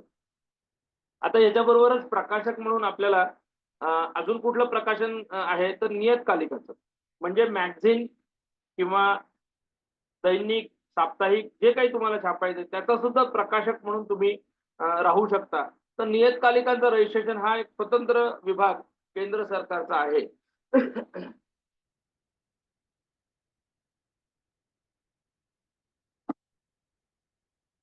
नियतकालिक म्हणजे पिरियॉडिकल, याचं मी आता म्हणलं तसं की PRB ऍक्ट रद्द झाला, त्याच्या जागेवर PRP ऍक्ट आला. त्या PRP ऍक्ट नुसार आता नियतकालिकांची नोंदणी म्हणजे पिरियॉडिकलचं रजिस्ट्रेशन हे पूर्णपणे ऑनलाईन झालंय. पूर्वी ते ऑफलाईन होतं. म्हणजे पूर्वीची पद्धत अशी होती की आपल्याला एखादं दैनिक चालू करायचं, साप्ताहिक चालू करायचं असेल, मासिक चालू करायचं असेल तर आपल्याला टायटलसाठी अप्लाय करावं लागायचं, अर्ज करावा लागायचा. टायटल ॲप्लिकेशन केल्यानंतर ते थ्रू कलेक्टर आपल्या जिल्ह्याच्या कलेक्टर ऑफिसमध्ये जाऊन फॉर्म भरून तो त्यांच्या सही शिक्क्याने दिल्लीला पाठवायला लागायचा. दिल्लीला पोहोचल्यानंतर त्याचं प्रोसेस सुरू व्हायची. त्याच्यानंतर काही 2-4 महिन्यानंतर ते टायटल मिळणार की नाही हे ठरायचं. टायटल मिळाल्यानंतर त्याची मान्यता मिळाली तर मात्र पुन्हा कलेक्टर ऑफिसमध्ये जायचं, डिक्लरेशन करायचं.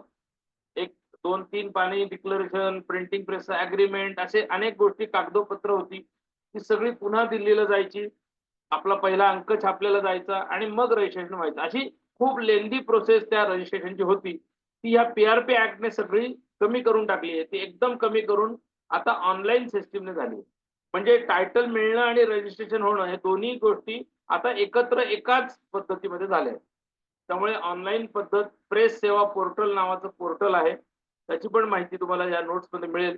प्रेस सेवा पोर्टल हे ministry of information and broadcasting म्हणजे माहिती आणि प्रसारण मंत्रालय जे केंद्र सरकारचं आहे त्याच्या अंतर्गत प्रेस सेवा पोर्टल ऑनलाईन आहे. तुम्ही तिथं जा आणि त्या पोर्टलवर स्वतःचा अकाउंट उघडा, म्हणजे लॉग इन करा, साइन अप करा, लॉग इन करा आणि त्या केसमध्ये तुम्ही ओनर किंवा प्रकाशक असाल तर तुमचं साइन अप वेगळं करा. प्रिंटिंग प्रेस ओनरने पण रजिस्ट्रेशन करणं अपेक्षित आहे, त्याने वेगळं करा ऑनलाईन सिस्टीम मध्ये. तुम्ही चार्टर्ड अकाउंटंट असाल तर तुमचं रजिस्ट्रेशन वेगळं करा, कारण नियतकालिकांना चार्टर्ड अकाउंटंटचं सर्टिफिकेशन जेव्हा लागतं तेव्हा त्याचं रजिस्ट्रेशन आवश्यक आहे. अशा वेगवेगळ्या प्रकारची रजिस्ट्रेशन ही त्या प्रेस सेवा पोर्टलवर आता उपलब्ध आहेत. त्यामुळे तुम्हाला टायटल कुठलं मिळणार आहे हे तुम्ही त्याचा अंदाज करू शकता.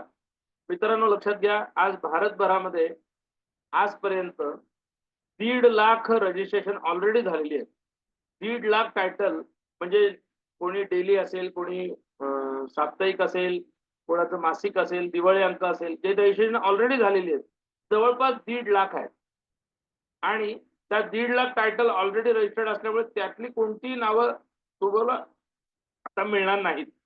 याचा अर्थ असा की तुम्हाला नवीन नवीन नावं शोधायची आहेत किंवा त्यात नसलेली शोधायची आहेत. ते वेबसाईटवर तुम्हाला सर्च करता येईल आणि सर्च करून तुम्हाला तुम्ही जे नाव डोक्यात आहे ते जर का तुम्ही सर्च केलं, हे मी बोलतोय हे सगळं नियतकालिकांसाठी आहे. पुस्तकांसाठी कोणत्याही टायटलचं रजिस्ट्रेशन नाही. तुम्ही पुस्तकाला लेखकाने किंवा प्रकाशकाने ठरवून जे नाव दिलं असेल ते डायरेक्ट पुस्तक तुम्ही छापू शकता.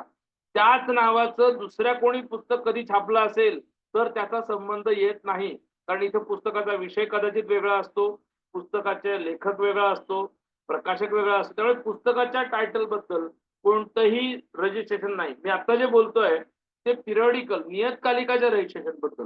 त्यामुळे नियतकालिकाचं रजिस्ट्रेशन हे तुम्ही नियतकालिक डायरेक्ट सुरू करू शकत नाही. त्याची ही रजिस्ट्रेशनची प्रोसेस आहे, ती केल्यावरच तुम्हाला तुमचं नियतकालिक म्हणजे पिरियडिकल चालू करता येईल. त्यामुळे आतापर्यंत जे 1.5 लाख रजिस्ट्रेशन झालेली आहेत त्या 1.5 लाख रजिस्ट्रेशनचा विचार करून तुम्हाला तुमचं नाव तिथं मेन्शन करायचं आहे. मग टायटलचं नाव टाकताना तुम्ही 5, 6, 10 पर्यंत नाव टाकू शकता आणि त्यातलं कुठलं मिळेल त्याची प्रोबॅबिलिटी पण त्यांनी दिली आता नवीन ऑनलाईन सिस्टीम मध्ये. हे मिळण्याची शक्यता आहे का, तर तो काही टक्के तुम्हाला पर्सेंटेज दाखवतो, काही वेळेला दाखवतो की हे मिळणार नाही कारण हे ऑलरेडी कोणाच्या तरी नावाचं आहे. त्यामुळे एखादं नाव घेऊन त्याला अलीकडे पलीकडे तुम्ही शब्द जोडून नवीन टायटल घ्यायला गेलात तर तरी सुद्धा मिळत नाही, कारण मूळ नाव तसंच असतं. त्यामुळे शक्यतो तुमची नावं वेगवेगळी तुम्हाला शोधून काढली पाहिजेत. त्यामुळे प्रेस सेवा पोर्टल हा तुम्ही शब्द टाकलात तर तुम्हाला ऑनलाईन सिस्टीमने बघायला मिळेल. तुम्ही तिथं स्वतःचं लॉग इन अकाउंट उघडा, त्यानंतर त्या ठिकाणी सगळी माहिती भरा तुमची. आता त्या ठिकाणी आधार कार्ड, मोबाईल नंबर आणि ईमेल हे सगळ्या गोष्टी आता आवश्यक आहेत. आधार आणि मोबाईल आपला लिंक पाहिजे, कारण आधार नंबर टाकून तिथं ओटीपी येतो आणि ओटीपी आल्यानंतरच तुम्हाला सगळ्या प्रोसेस कराव्या लागतात. त्यामुळे टायटल रजिस्ट्रेशन करणं म्हणजे नियतकालिकाचं, त्याच्यासाठी ऑनलाईन सिस्टीमने प्रेस सेवा पोर्टलला जाणं.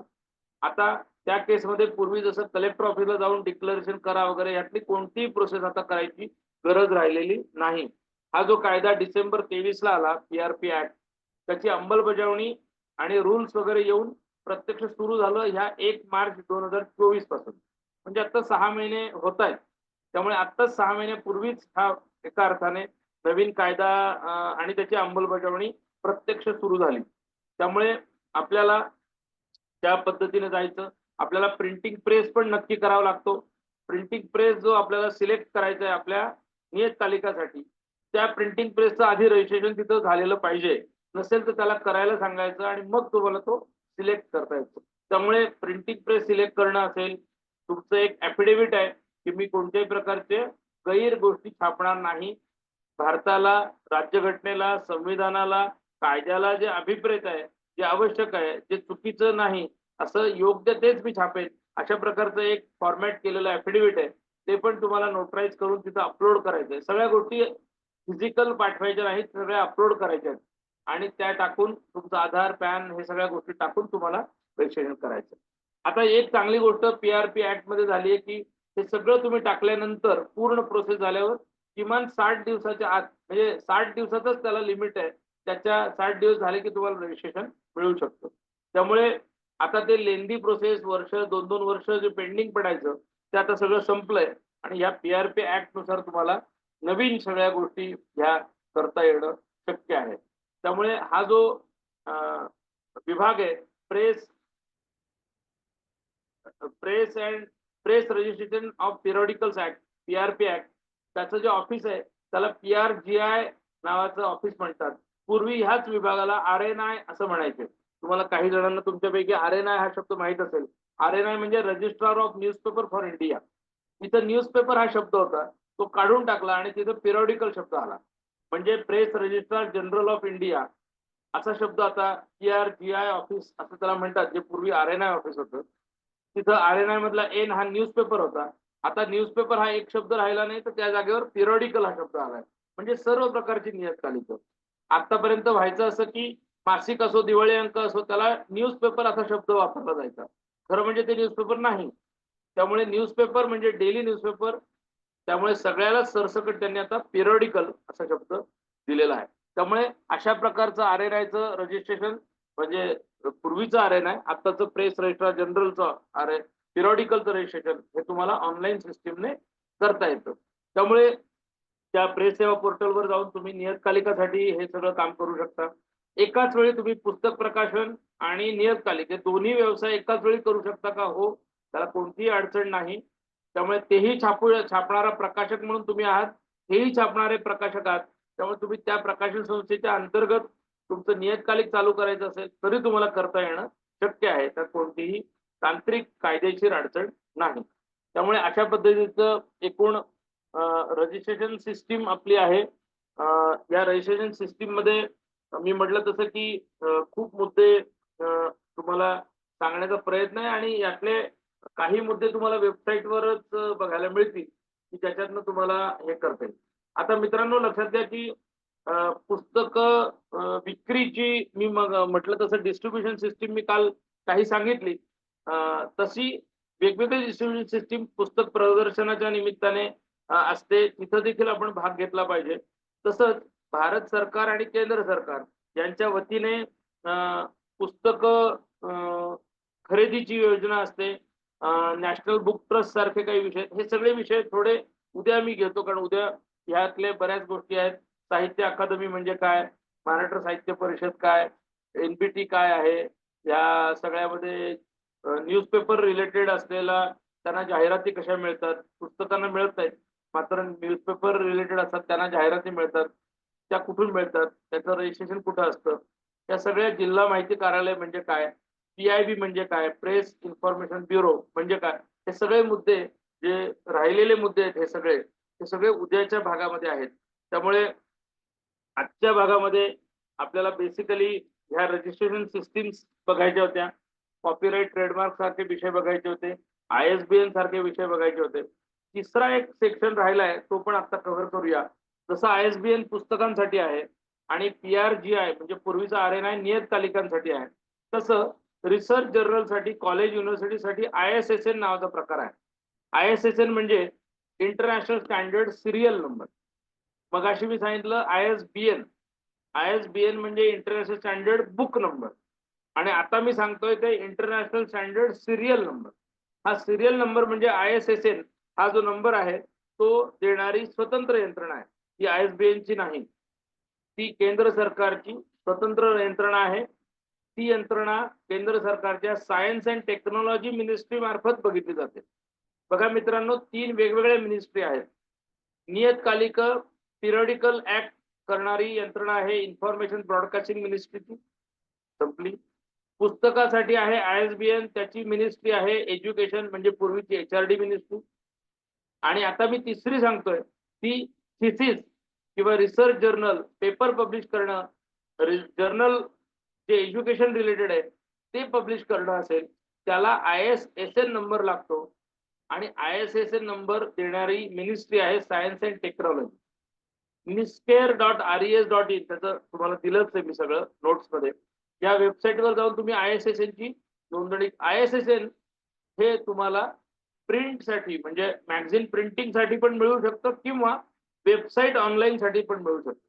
ज्या कॉलेजेस किंवा युनिव्हर्सिटीज ज्या असतात त्यांच्या वेबसाईटवर देखील त्यांना काही मॅगझिन म्हणजे रिसर्च जर्नल प्रकाशित करायचं असतं, काही आर्टिकल प्रकाशित करायचे असतात. त्यांच्या या वेबसाईटला देखील किंवा ऑनलाईन रिसर्च जर्नलला देखील ISSN नंबर मिळतो. ISSN नंबर प्रिंटसाठी पाहिजे असेल तर तुम्हाला तुमचं प्रिंट केलेलं जर्नल हे तुमच्या त्या फॉर्म बरोबर फिजिकली पाठवायला लागतं. अर्ज मात्र पूर्णपणे ISSN ला देखील तुम्हाला ऑनलाईन सिस्टीमने करता येतो.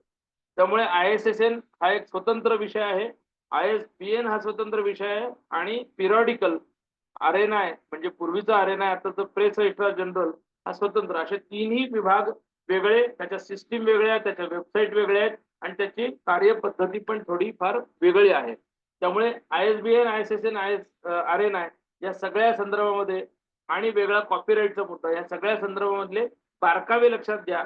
खूप डोक्यात गोंधळ होत असेल तर जरा शांतपणे नोट्स आले की तुम्हाला लक्षात येईल की हे सगळे विषय पूर्णपणे वेगवेगळे विषय आहेत. मला असं वाटतं की 9ला 5 मिनिटं राहिली आहेत आणि आजच्या विषयात काही प्रश्न नक्की असतील तुम्हाला.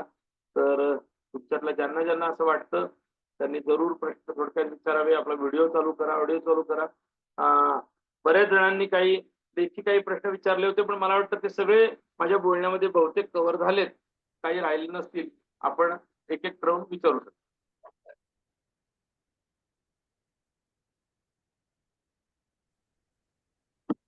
Doctor hello. बळीराम शिंदे. नमस्कार, बोला. हा तर ISBN ज्यावेळेस आपण रिक्वायर्ड करतो नंबरसाठी तर त्यावेळेस एक प्री रजिस्ट्रेशन आणि पोस्ट रजिस्ट्रेशन या संदर्भात थोडी डिस्कस करा, मला असं माहित पाहिजे. प्री रजिस्ट्रेशन म्हणजे जेव्हा तुम्ही ISBN ला अप्लाय कराल तेव्हा पहिल्यांदा पुस्तकाचे सगळे डिटेल्स टाकून द्या. ISBN नंबर आला की नंतर तो ISBN नंबर तुमच्या पुस्तकावर छापायचा आहे. म्हणजे तुमच्या DTP करताना तो टाका, त्याचं मग तो प्रिंटिंगला पाठवा पुस्तक आणि ते DTP केलेलं जे क्रेडिट पेज आहे तेवढं ISBNच्या त्या पुस्तकाच्या स्लॉटमध्ये तुम्हाला अपलोड करायचं आहे. ह्याला प्री आणि पोस्ट असे दोन मुद्दे आपल्याला म्हणता येतील.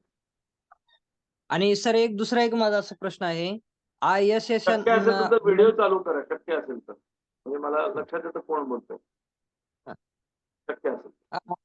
हा सर, ISSN नंबर ज्यावेळेस आपण हे करतो जर्नलसाठी, कॉलेजचं जर्नल किंवा कॉन्फरन्ससाठी आपण काय करतो, हो, ISSN. बोला ना. ISSN नंबर हे करतो. मग त्यावेळेला जो आपला इम्पॅक्ट फॅक्टर आहे, इम्पॅक्ट बोला, बोला, मी फॅक्टर ऐकतोय.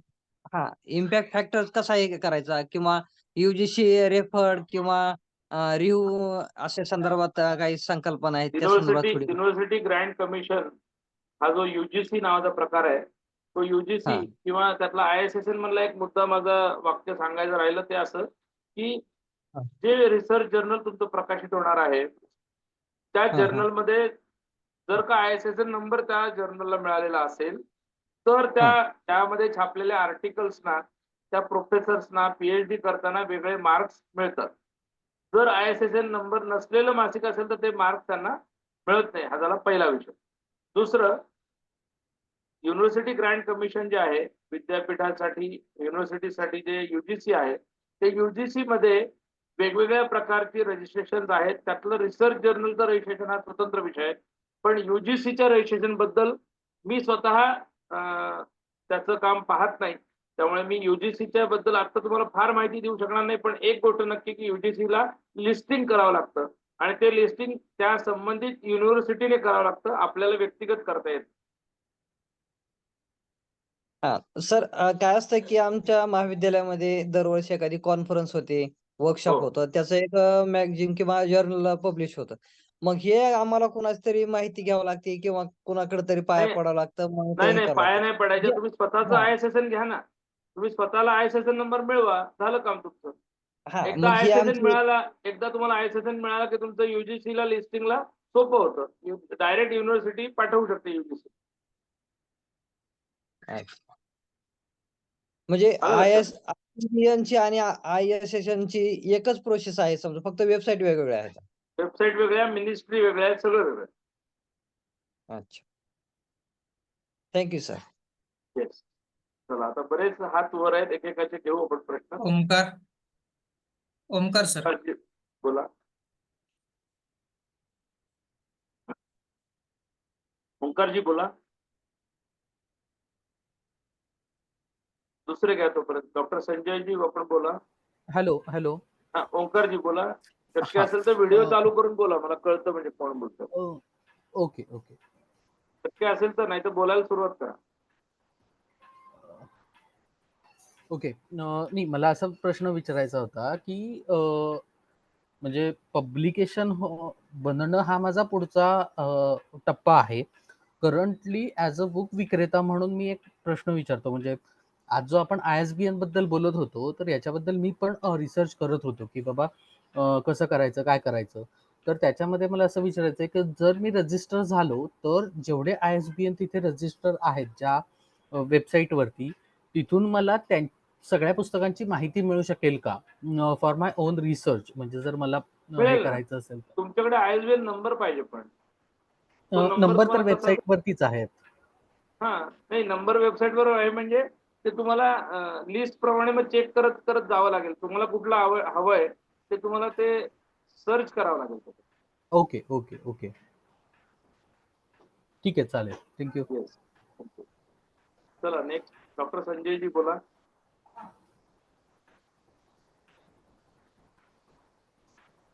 घेऊया पटापट, बऱ्याच जणांचे हात वर आहेत. बोला. डॉक्टर संजय दिवटे आहेत आपण किंवा ठीक आहे, नेक्स्ट प्रसाद घ्या. प्रसाद म्हणून आहेत. प्रसादजी बोला आपण. नमस्ते सर. नमस्कार, बोला बोला. हा सर, तुम्ही आता जी ISBN ची प्रोसेस सांगितली ती माझ्या मते फक्त प्रिंट फॉर्मॅटसाठी आहे, बरोबर हो, ना? बरोबर. डिजिटल फॉर्मॅटमध्ये जर समजा मला फक्त डिजिटल आवृत्ती काढायची ई बुक म्हणून, तर त्याच्यासाठी जी तुम्ही संस्था सांगितली होती गव्हर्नमेंटकडे एक कॉपी पाठवावी लागते, तर ते ई बुक साठी पण ऍप्लिकेबल आहे का? ई बुक साठी पण ऍप्लिकेबल आहे. हो, ई बुकची एक कॉपी पाठवावी लागेल. ओके पाठवा. ओके. ISBN हा माझ्या मते फ्री आहे, बरोबर ना? ISBN पण फ्री आहे, ISSN पण फ्री आहे. फक्त त्याला कुठली फी नाही. मात्र पिरियडिकलचं जे रजिस्ट्रेशन आहे त्याला मात्र 1,000 रुपये आता नव्याने फी केली, जी पूर्वी नव्हती. हे फक्त भारतीय लेखकांसाठी आहे माझ्या मते. तर हे भारतीय लेखक, फक्त भारतीय आंतरराष्ट्रीय लेखक. लेखक समजा प्रकाशन संस्था माझी आहे, पण लेखक बाहेरच्या देशातले, तर त्यांच्यासाठी पण काही ISBN फ्री असेल ना? कारण प्रकाशन संस्था आपली भारतातली आहे ना, त्यामुळे हा. आपण त्याचं रजिस्ट्रेशन करायचं. बाहेरच्या प्रकाशन संस्थेचं रजिस्ट्रेशन आपल्या भारतातल्या ISBN ला होणार नाही. ते त्यांना त्यांच्या देशात करावं. ओके. एक कॉपीराईट संदर्भात एक प्रश्न होता की सांगा. कॉपीराईट समजा मला एक गीतांचं संग्रह आहे, म्हणजे करायचा विचार करतोय पहिला ॲज पुस्तक म्हणून. तर प्रत्येक गीतांचं जे क्रेडिट आहे किंवा त्यांचे कॉपीराईट ओनर आहेत, त्यांची परवानगी प्रत्येक याच्यासाठी घेणं आवश्यक आहे का, की मी घेऊ शकतो as a public domain content म्हणून? नाही नाही, तुम्हाला समजा एखादं कविता, गाणी काही आहेत आणि त्यांचं कॉपीराईट ऑलरेडी झालेलं आहे, तर त्या प्रत्येकाची परवानगी घेऊन मग तुम्हाला तुमचं कॉपीराईट घ्यावं लागेल वेगळं. पण ती परवानगी जर घेतली तर तो तुम्हाला क्लिअर कट परवानगी देणार नाही, म्हणजे पूर्ण परवानगी देणार नाही. कदाचित तो त्याची रॉयल्टी पण मागेल. कारण त्याच्या समजा पुस्तकामध्ये 100 कविता आहेत, त्यातली एकच तुम्हाला हवी आहे, अशी तो देणार नाही वेगळी. त्यातला तुकडा काढून देतायत. नाही, पण बाजारात आपण पुस्तकं पाहतो, चित्रपट गीतांचा संग्रह उदाहरणार्थ. हो, पण त्याला तुम्हाला कॉपीराईट मिळणार नाही, कारण ते तुमची ओन कलाकृती नाहीये, स्वतःची नाही. तुम्ही जी ओके. गोळा करता ना त्याला तुम्हाला मिळत नाही. नाही, ठीक आहे, कॉपीराईट नाही मिळालं तरी चालेल, पण लिगली काही प्रॉब्लेम येऊ शकतो का? ते क्लेम करू काही शकतात नाही, का? काही नाही. ओके. तुमच्याकडे परवानगी असेल काहीच हरकत नाही. आणि मी म्हटलं तसं 60 वर्षाचा क्रायटेरिया एकदा झाला की ते फ्री होऊन जातं, कोणालाही पब्लिश करायला अलाउड आहे. After 60 years from the date of that writer or poet whatever किंवा either from date of publication. Okay okay ठीक आहे सर. Thank thank you. बोला बोला नेक्स्ट. मयुरी संदीप मॅम. काळे नाही कोण आहे कोण जे कोणी बोला. असतील ते. नमस्ते सर. मयुरीजी बोला. सर मला असं विचारायचं होतं की दिवाळी अंकासाठी काही वेगळं रजिस्ट्रेशन असतं का किंवा काय प्रोसेस आहे मी का म्हणजे मगाशी दिवाळी म्हणलं अंक? तसं दिवाळी अंक हा सुद्धा वार्षिक अंक आहे. वार्षिक अंक याचा अर्थ तो नियतकालिक मध्ये आहे. दरवर्षी काढणार ना तुम्ही त्याच नावाने. हो म्हणजे पिरियडिकल आहे म्हणजे तुम्हाला पिरियडिकलचं रजिस्ट्रेशन करणं आपण असं. बरं ठीक आहे sir. Doctor next. Shivanand Jadhav. बोला सर. मला प्रश्न असा विचारायचा आहे बोला सर. की ज्यावेळेस आपण प्रेस सेवा पोर्टल वरती आपलं रजिस्ट्रेशन करतो त्यावेळेस हो. जे काही मायना आहे सर बोला. म्हणजे आपला जो म्हणजे आता जो तुम्ही जे म्हणला डॉक्युमेंट देणार आहात म्हणजे थोडस नोट्स त्यामध्ये जे पत्र म्हणजे आपण अफिडेव्हिट देतो ते जर मिळालं तर कशा पद्धतीनं असलं म्हणजे आपण करावं अफिडेव्हिट ते एक मिळावं आणि त्याला आणखीन काही कॅरेक्टर सर्टिफिकेट वगैरे काय लागतं का असं मला थोडंसं विचारायचं. हा कॅरेक्टर सर्टिफिकेटचा मुद्दा त्यांनी घेतला होता आता मधल्या काळात पण तो आता काढून टाकलाय त्याची गरज नाहीये. फक्त एक सिंगल ऍफिडेव्हिट तुम्ही टाकू शकता. सर ते बॉन्डवर घ्यावं लागेल का? हो बॉन्डवर घ्यायचं आणि नोटराईज करायचं. स्टॅम्प पेपरवर घ्यायचं आणि नोटराईज करायचं. नोटरी पण ओके करायचं. Okay sir. Okay thank you sir. Siddharam नमस्कार, पाटील. पुढचं नेक्स्ट. हा सर. सर नमस्ते. जर नमस्ते, प्रिंटर बोला. बदलायचं असेल तर तेही ऑनलाईन होतं? हो हो आता सगळ्या त्यांनी पूर्ण ऑनलाईन प्रोसेस केली आहे. फक्त तुमचं RNI रजिस्ट्रेशन जे पूर्वीच आहे त्याचं साइन अप करून अकाउंट तुमचं उघडलं गेलं पाहिजे आणि त्यातून तुम्हाला सगळे बदल करणं पण आता इथून पुढे शक्य झालेलं आहे. किती कॉपी छापलं पाहिजे असं काही बंधन असतं? असं बंधन नाही काही बंधन. अच्छा. हे 5 कॉपी 60 छापा वर्षाचं 50 छाप. बोला बोला. अच्छा. हे कॉपीराईट 50-60 वर्षानंतर जे आउटडेटेड होईल तर त्या हा. संबंधित प्रकाशन संस्थेने त्याला रिन्यू म्हणजे वाढवण्याची सिस्टीम असते का? नाही मात्र त्या पुस्तकाचं मधल्या काळात त्यांनी कॉपीराइट रजिस्ट्रेशन स्वतःचं करून ठेवलं असेल तर मात्र तुम्हाला त्याचं परवानगी घेणं किंवा त्याच्यासाठी रॉयल्टी देणं हे अपेक्षित आहे. पण बेसिक रजिस्ट्रेशन झालेलं असेल त्याचं तर निसर्ग दत्त जे 60 वर्ष आहे ते झाल्यावर त्याचं रजिस्ट्रेशन नाही आहे तर तुम्ही डायरेक्ट छापायला सुरुवात करा. शेवटचा प्रश्न सर की सांस्कृतिक वार्तापत्र उदाहरणार्थ त्याच्यात अनेक न्यूजपेपर मधले साभार लोकमत साभार अमुक असं असतं ते अलाउड आहे. तर ते त्यांच्याकडून म्हणजे आपण त्यांची थेट परवानगी न घेता साभार म्हणून असं घेऊ करू शकतो. तुम्हाला एक सहज गंमत म्हणून सांगतो. महाराष्ट्र शासनाचं लोकराज्य नावाचं मासिक आहे. तर महाराष्ट्र शासनाने त्या लोकराज्य मासिकाच्या आपल्या पहिल्याच पानावर ठळकपणे छापलंय की लोकराज्य मासिकातले कोणतेही लेख कोणताही मॅटर तुम्हाला पाहिजे तिथे छापायला आमची परवानगी आहे असं छापून टाकलंय ऑलरेडी. तर सांगण्याचा मुद्दा असा की तुम्हाला एखाद्या न्यूजपेपर मासिकातलं काही कात्रण घेऊन थोडंसं कोट घ्यायचं असेल एक त्याला कोट असा शब्द आहे तर त्याला तुम्ही साभार खाली लिहिलं तर तेवढं पुरतं. पण अख्खा पेपरच्या पेपर तुम्ही जर का छापणार असाल तुमच्याकडे तर तसं चालणार नाही. एखादा कोट देणं नियतकालिकाचा एखादा तुकडा साभार म्हणून नाही अख्खं आर्टिकल वापरायचं तर तुम्हाला परवानगी घ्यायला पाहिजे. पण आर्टिकल मधले 2 ओळी महत्वाच्या तुम्हाला कुठे छापायच्या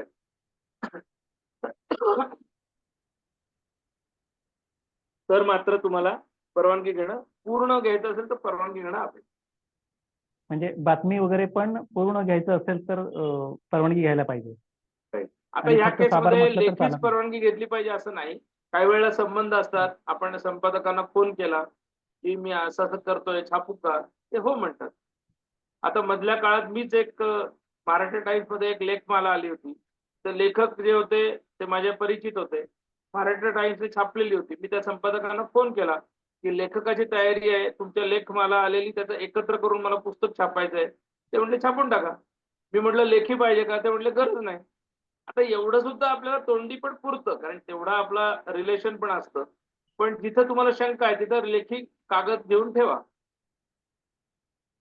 एखाद्या लेखकाचं एखाद्या वृत्तपत्रात छापून आलं, मग त्याच्यात लेखकाची परवानगी पुरेशी आहे का त्या नाही, न्यूजपेपरची मी आता पण तेच लागते? सांगितलं. लेखकाची परवानगी असली तरी त्या मला प्रकाशक म्हणून त्यांना विचारणं आवश्यक आहे.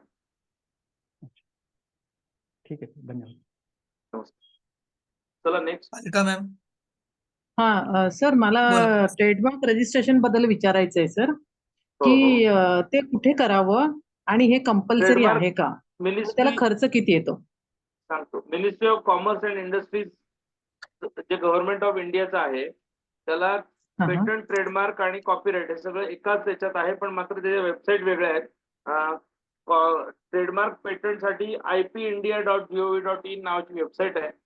हा. त्याच्या थ्रू करता येतं. हे कंपल्सरी नाही, मात्र तुम्ही जेव्हा तुमचं ट्रेडमार्क किंवा लोगो एखादा छापाल एखाद्या ठिकाणी, पण तो लोगो हम्म. जर तसाच्या तसा किंवा त्यातला काही पार्ट दुसऱ्याने छापला आणि तुमचं हम्म. रजिस्ट्रेशन नाहीये, तर तुम्ही त्याला काही करू हम्म. शकणार. हो. पण रजिस्ट्रेशन असेल तर मात्र तुम्ही त्याला बंधन घालू शकता की माझं रजिस्टर्ड आहे, माझा पूर्ण लोगो किंवा त्यातला कुठलाही पार्ट तुला चोरता येणार नाही. म्हणजे ट्रेडमार्क करणं कंपल्सरीच आहे. जर आपण Amazonला पुस्तक दिलं किंवा कुठे, तिकडे ते कंपल्सरी आहे. एका पण त्याला खर्च किती येतो अंदाजे? आता काय आहे, ट्रेडमार्क पेटंट ह्याची थोडी लेंदी प्रोसेस आहे. ही अगदी हो. फास्ट 1 महिना 2 महिन्यात होणारी प्रोसेस नाही. त्याचं कारण हो. असं की तो लोगो भारतभरामध्ये तसा आणखी कोणाचा आहे का, रजिस्टर्ड आहे का, त्यातला हे सगळं चेकिंग होत होत होत त्याला 2, 3, 4 वर्षाचा कालावधी देखील लागतो, जास्त लागतो. त्यामुळे त्याची जरा थोडी लेंदी प्रोसेस आहे. जनरली ह्या कामामध्ये ऍडव्होकेट लोक काम करतात या विषयामध्ये. आपल्यासारख्याला ते तेवढं जमत नाही, कारण आपल्याला तेवढ्या फॉलोअप करणं, तिथे हिअरिंग असतं, तिथं रिसर्च करावा लागतो जाऊन. त्याला थोडी प्रोसेस आहे. त्याची नॉमिनल काहीतरी 1,500-2 हजार रुपये फी आहे ऍक्च्युअली, पण वकिलाला लागणारे पैसे हे थोडे जास्त आहेत. हो, त्यांनी 10,000 सांगितले म्हणून कन्फर्म केलं. बरोबर तर आहे. एवढे पैसे म्हटल्यावर मी गप्प बसले. 10,000 म्हणजे खूप कमी सांगितलेत असं मी म्हणेन. मी आत्ताच एका ट्रेडमार्क साठी 50,000 रुपये दिले. अरे बाप! हो. त्यामुळे तुमचे 10,000 हे खूप कमी आहे. म्हणजे लोगो आपण घेऊन त्यांना दिला तरी तेवढेच द्यायचे आपण. तो लोगो तर लोगो तुम्हालाच आपणच तयार बनवायला करायचा. पाहिजे. हो, करायचं तुम्हाला, ते तुम्हाला काय हवं हे त्यांना काय माहिती. बरोबर. ठीक आहे. बाकी ओके. माहिती थँक बरोबर यू. वाटली? आवाज गेला अं, तुमचा, अनम्यूट करा. अलकाताई तुमचा आवाज गेला. ठीक आहे. हो ना. हा, खूपच छान वाटली माहिती. पण काही वेळेला थोडंसं काही गोष्टी लेंदी वाटतात, पण अदरवाईज त्या गरजेच्या आहेत असं वाटायला लागलं अगदी. खूप छान. Thank you sir. हो, येस. चला, बराच वेळ झाले. हिना संदीपजी कौशल. काळे हात करतायत. तुम्ही अनम्यूट करा आणि बोला. संदीप काळे. हिना मॅम बोलताय. अच्छा, सॉरी, दुसरं कोणी बोलतोय. नमस्कार सर. हा, बोला. सर मला फक्त एक छोटासा प्रश्न विचारायचा आहे. ते मी मिस केलं. ऍक्च्युली तुम्ही सांगितलं की पुस्तक प्रकाशन झाल्यानंतरही रजिस्ट्रेशन करणं बंधनकारक आहे. मग ते कुठे बंधनकारक आहे ते जरा माझं मिस झालं. म्हणजे तुम्ही सांगताय का मला, का त्या तुमच्या नोट्स मध्ये असणार आहे? नाही, पुस्तकाचं रजिस्ट्रेशन म्हणजे ISBN नंबर म्हणताय का तुम्ही? पुस्तक प्रकाशन झाल्यानंतर तुम्ही म्हणला की रजिस्ट्रेशन करणं बंधनकारक आहे कुठल्या तरी संस्थेत. नाही, कुठंच आहे. मी तुम्हाला असं म्हटलं की तुम्हाला मी काही संस्थांची, सरकारच्या संस्थांची नावं देईन, तिथे तुम्हाला पुस्तकं पाठवायची आहेत. प्रत, तुमची कॉपी पाठवायची. तिथे रजिस्ट्रेशन नाही करायची, कॉपी नाही, पाठवायची. फक्त कॉपी पाठवायची. ओके. मग त्या संस्थेचे नाव जे आहे ते त्या ते सगळं तुमच्या तुम्हाला नोट्स नोट्स मध्ये मध्ये असणार का? मिळतील. नावं, पत्ता, ओके. पिनकोड सकट सगळं दिलेलं आहे. Okay. Thank you sir. Thank you so much. Next. ह्या बरेच जणांचे हात वर डॉक्टर आहेत. सचिन काळे. सचिन काळे. हॅलो. हा, नमस्कार, बोला बोला. सर. Good evening sir. माझा डाऊट म्हणजे एक प्रश्न होता. 2-3 प्रश्नांची उत्तरे मिळाली मला. हो. पण आज आता हे विचारायचं होतं की आमचा एक म्हणजे प्रोफेशनल ऍडव्होकेटचा जो ग्रुप आहे आणि डॉक्टरांचा, तर त्याच्यामधल्या जर आम्हाला त्यांच्या जे साहित्य त्यांचे जे वेगवेगळे इंडिव्हिज्युअल ते जर मला मंथली याच्याने पब्लिश करायचं असेल तर त्याचं रजिस्ट्रेशन करणं गरजेचं आहे का? म्हणजे जे PRGI ते च्या अंडर. तुम्ही PRGI तुम्ही ते विक्री करणार आहे का? तुम्ही बाहेर कसं पाठवणार आहे? किती त्याचा व्याप आहे? म्हणजे तुमचं इंटरनल सर्क्युलेशन असेल, समजा एक 50 लोकांना तुम्हाला द्यायचंय, तर काही तुम्ही बर. करत बसू नका, ते करून टाका. पण जर तुम्हाला हो. विक्री करायची आहे, मोठ्या प्रमाणावर त्याचं सेल करायचं आहे, त्याचं सर्क्युलेशन वाढवायचं आहे, फ्री जरी द्यायचं आहे, तर मात्र रजिस्ट्रेशन करणं आवश्यक. Okay okay, thank you sir. चला नेक्स्ट घ्या. डॉक्टर संजय दिवटे, तुम्ही मगाशी मला वाटतं काहीतरी अनम्यूट केलं राहिलं होतं. बोला, आपण अनम्यूट करून बोला डॉक्टर संजयजी. सर अनम्यूट आपल्या करून बोला. सर आपल्या चर्चेमधून एक असा विषय आला होता की वर्तमानपत्रातील काही लेख आपण पब्लिश केले मूळ लेखकाचे, तर बरोबर. ते संपादकीय म्हणून आपण पब्लिश करू का लेखक म्हणून? संपादक म्हणूनच ना. नाही, दुसऱ्या पेपर मधला लेख तुमच्याकडे, हा. तुम्हाला तुमच्या मासिकात छापायचं समजा, बरोबर नाही, ना? माझा प्रश्न असा आहे की एखाद्या लेखकाचे दररोज वर्तमानपत्रामध्ये लेख पब्लिश होतात. लेख मला छापून येते. हो, हा, मग त्याचं पुस्तक स्वरूपामध्ये आपल्याला काय करायचंय? मला संकलित केले त्याचे आणि एक पुस्तक स्वरूपात ते पब्लिश करायचे. तर मग मी लेखकाची संपादक परवानगी पाहिजे. लेखकाची परवानगी घ्या आणि ते ज्याच्यात छापलं गेलं त्या प्रकाशकाची पण परवानगी घ्या. हा, मग मी संपादक म्हणून ते पब्लिश करू शकतो. संकलक संकलक. तुम्ही ते नाही, लेखक नाही, मुळात लेखक म्हणून त्याच व्यक्तीचं नाव द्यायचं ज्याने लेखक लिहिलंय. हा, बरोबर. तुम्ही आणि संपादक पण नाही त्याचे, तो लेखक एकच. संकलक. त्याला संकलक म्हणा किंवा तुम्ही तुमचं नाव प्रकाशक म्हणून टाका एक वेळ. हा, आणि याच प्रकारचा एक दुसरा प्रश्न, जसा की समजा ऑलरेडी माहिती आहे, समजा SSC कोड आहे, सिव्हिल सर्व्हिस कोड, याची संदर्भातली माहिती आहे, किंवा महाराष्ट्र शासनाचा माहितीचा अधिकार. मग ही माहिती आहे ऑलरेडी, ते मग मी माझ्या पुस्तकामध्ये पब्लिश करतो. मग करू मी शकता. ते त्याचा लेखक म्हणून तुम्ही लिहायचं नाही, प्रकाशक आणि संकलक म्हणा एक वेळ. तर तुम्ही इकडून संकलक. तिकडून घेऊन ते एकत्र करून छापताय. हो, बरोबर ते सर. तुमचं स्वतःचं नाहीये, त्यामुळे तुम्ही हा, ते छापू शकता संकलक म्हणून. संकलक म्हणून. बरोबर. Okay, thank you sir. नेक्स्ट. हा, डॉक्टर संजय दिवटेजी, अतुलजी. तुम्ही अनम्यूट करा आणि बोला. डॉक्टर संजय, अनम्यूट करा. अनम्यूट तुमचा मोबाईल किंवा जे काही आहे तो अनम्यूट करा आणि बोला. तुमचा आवाज येत नाही मला. तुम्हाला अनम्यूट करावं लागेल. तुमचं काहीही डॉक्टर ऐकू येत नाही. डॉक्टर हा, ठीक आहे. सचिन काळे. नाही, संदीप काळे आहेत. संदीप काळे. नाही, सचिन काळे पण आहेत आणि संदीप काळे पण आहेत. बरोबर. कोणी एकाने बोलायला सुरुवात करा. तुम्ही अनम्यूट करा. संदीप काळेजी, तुम्ही हा, अनम्यूट करा. माझं झालं. आता अनम्यूट झालं. हा, बोला. सर, तुम्ही ज्या पद्धतीने सगळं समजून सांगितलं, मला असं वाटलं की आपण 2 वर्षाची डिग्री केली असली तरी तेवढं समजलं नसतं. खूप म्हणजे तुमच्या आई-वडिलांचे खरं तर आभार आणि त्यांना नमस्कार करायला पाहिजे की इतका बुद्धिमान माणूस आमच्यासाठी सगळ्यांसाठी नाही नाही, अशा एवढं काही पद्धतीने नाही हो. नाही, केला. मी तुमच्यातलाच एक खूप आहे, असं काही खूप नाही. जबरदस्त सगळे विषय समजलेले आहेत आणि फक्त एकच विनंती होती की आम्ही सगळे याच्यामध्ये नवख्याने प्रवेश करतोय. हो, जेव्हा हो. गरज भासली तेव्हा आपण फोनद्वारे कधी-मधी उपलब्ध हो राहिलात हो, तर मी खूप तुम्हाला छान उद्या होईल. माझं सगळं जाताना शेवटी तुम्हाला माझा मोबाईल नंबर देणार आहे. तुम्ही बरोबर. मला फोन करण्यापेक्षा मेसेज व्हॉट्सअप केला तर मी तुम्हाला जास्त पटकन उत्तर देऊ शकेन. कारण हो, फोन म्हणजे मी कुठे बिझी असलो, इकडे असलो, तुमचा घेतला नाही तर गैरसमज होईल. उद्या तुम्हाला हो, माझा शेवटी जाताना मोबाईल नंबर मिळणारच आहे. हो. आणि मी काही खूप मोठा वगैरे नाही, पण जास्तीत जास्त 4 दिवसात तुम्हाला अधिकाधिक माहिती मिळावी म्हणून मी थोडं तुमचं नाव फास्ट. याच्यापूर्वी पण सर ऐकलं होतं मी. 4 दिवसापर्यंत सकाळमध्ये संपादक होतो. आता मी हो हो, मला स्वतःचं सगळं प्रकाशन विश्व आणि या सगळ्या वा वा, गोष्टी करतोय. स्वतःचा मीडिया हाऊस करतोय. त्यासाठी जरूर मी करा. पुण्यात आहात अध्यक्षाने तुम्ही? नाही, मी मुंबईमध्ये असतो सर. मुंबईत. जरूर जी. तुम्ही संपर्क करा. कोणतीही मदत लागली, ही कार्यशाळा हा एक विषय आहे, पण तुम्हाला कोणालाही कसलीही मदत लागली तर मी कधीही अवेलेबल आहे. Don't worry. Thank sir. Thank so much. धन्यवाद सर. धन्यवाद. चला नेक्स्ट. डॉक्टर संजयजी, तुम्ही अनम्यूट होऊ शकताय का आता? सचिन आहेत सर, सचिन काळे. सचिन, चला बोला.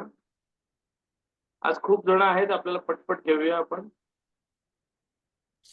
Unmute नाही, करा माझ्या आणि बोला. प्रश्नाचं उत्तर मिळालं सर. मिळालंय, थँक्यू. ते तुमच्या कॉन्टॅक्ट नंबर रिक्वेस्ट करणार होतो. नाही, ते उद्या मिळेलच तुम्हाला. मिळेल. Okay, thank you sir. येस. चला, हे कोण आहे? नमस्कार सर. उमेश उमेश. वामणे. हा, बोला बोला उमेशजी. ऑलरेडी सर माझे खूप सारे क्वेश्चन होते, तर ह्या डिस्कशन मध्ये त्याचे बरेच आन्सर मला मिळाले. वा वा वा. सर एक मिळाले क्वेश्चन आहे ना? माझा. ऑलरेडी सर माझं मी रजिस्ट्रेशन केलंय याला. माझं लॉग इन पण आहे त्याच्यावरती. PRG एक बुक आहे त्याच्यावरती. हा पूर्ण प्रोसेस झालेली आहे.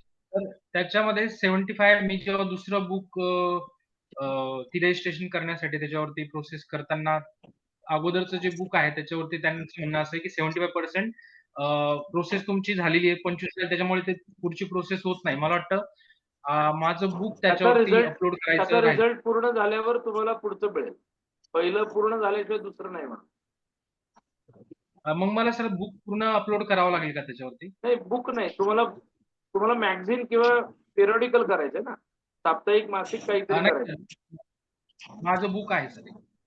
नाही, बुक म्हणजे ISBN नंबर ना. ISBN काहीतरी नंबर. ISBN number. नाही, तुम्ही पहिलं काढा, मग दुसरं तिसरं, एकाच वेळी 4 पुस्तकं पण तुम्ही करू शकता. काही प्रॉब्लेम नाही. मला ISBN नंबर पण मिळालेला त्याच्यामध्ये. पण झालं का?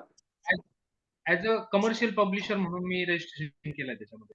Correct. आणि मला एक बरोबर. प्रश्न होता सर, प्लॅजरिझम जे आहे त्याच्यामध्ये गरजेचं आहे का? ऍज अ म्हणजे प्लॅजरिझम करूनच आपण बुक अपलोड करू शकतो की नाही, अख्खं तसं बुक काही? अपलोड करायचंच नाही आता, लक्षात घ्या. बुक अपलोड करायचंच नाही, फक्त क्रेडिट पेज करायचं बस. फक्त क्रेडिट पेज. बस. Okay, thank you sir. Next. Ramchandra Bhosale. भोसलेजी बोला. हा, नमस्कार सर.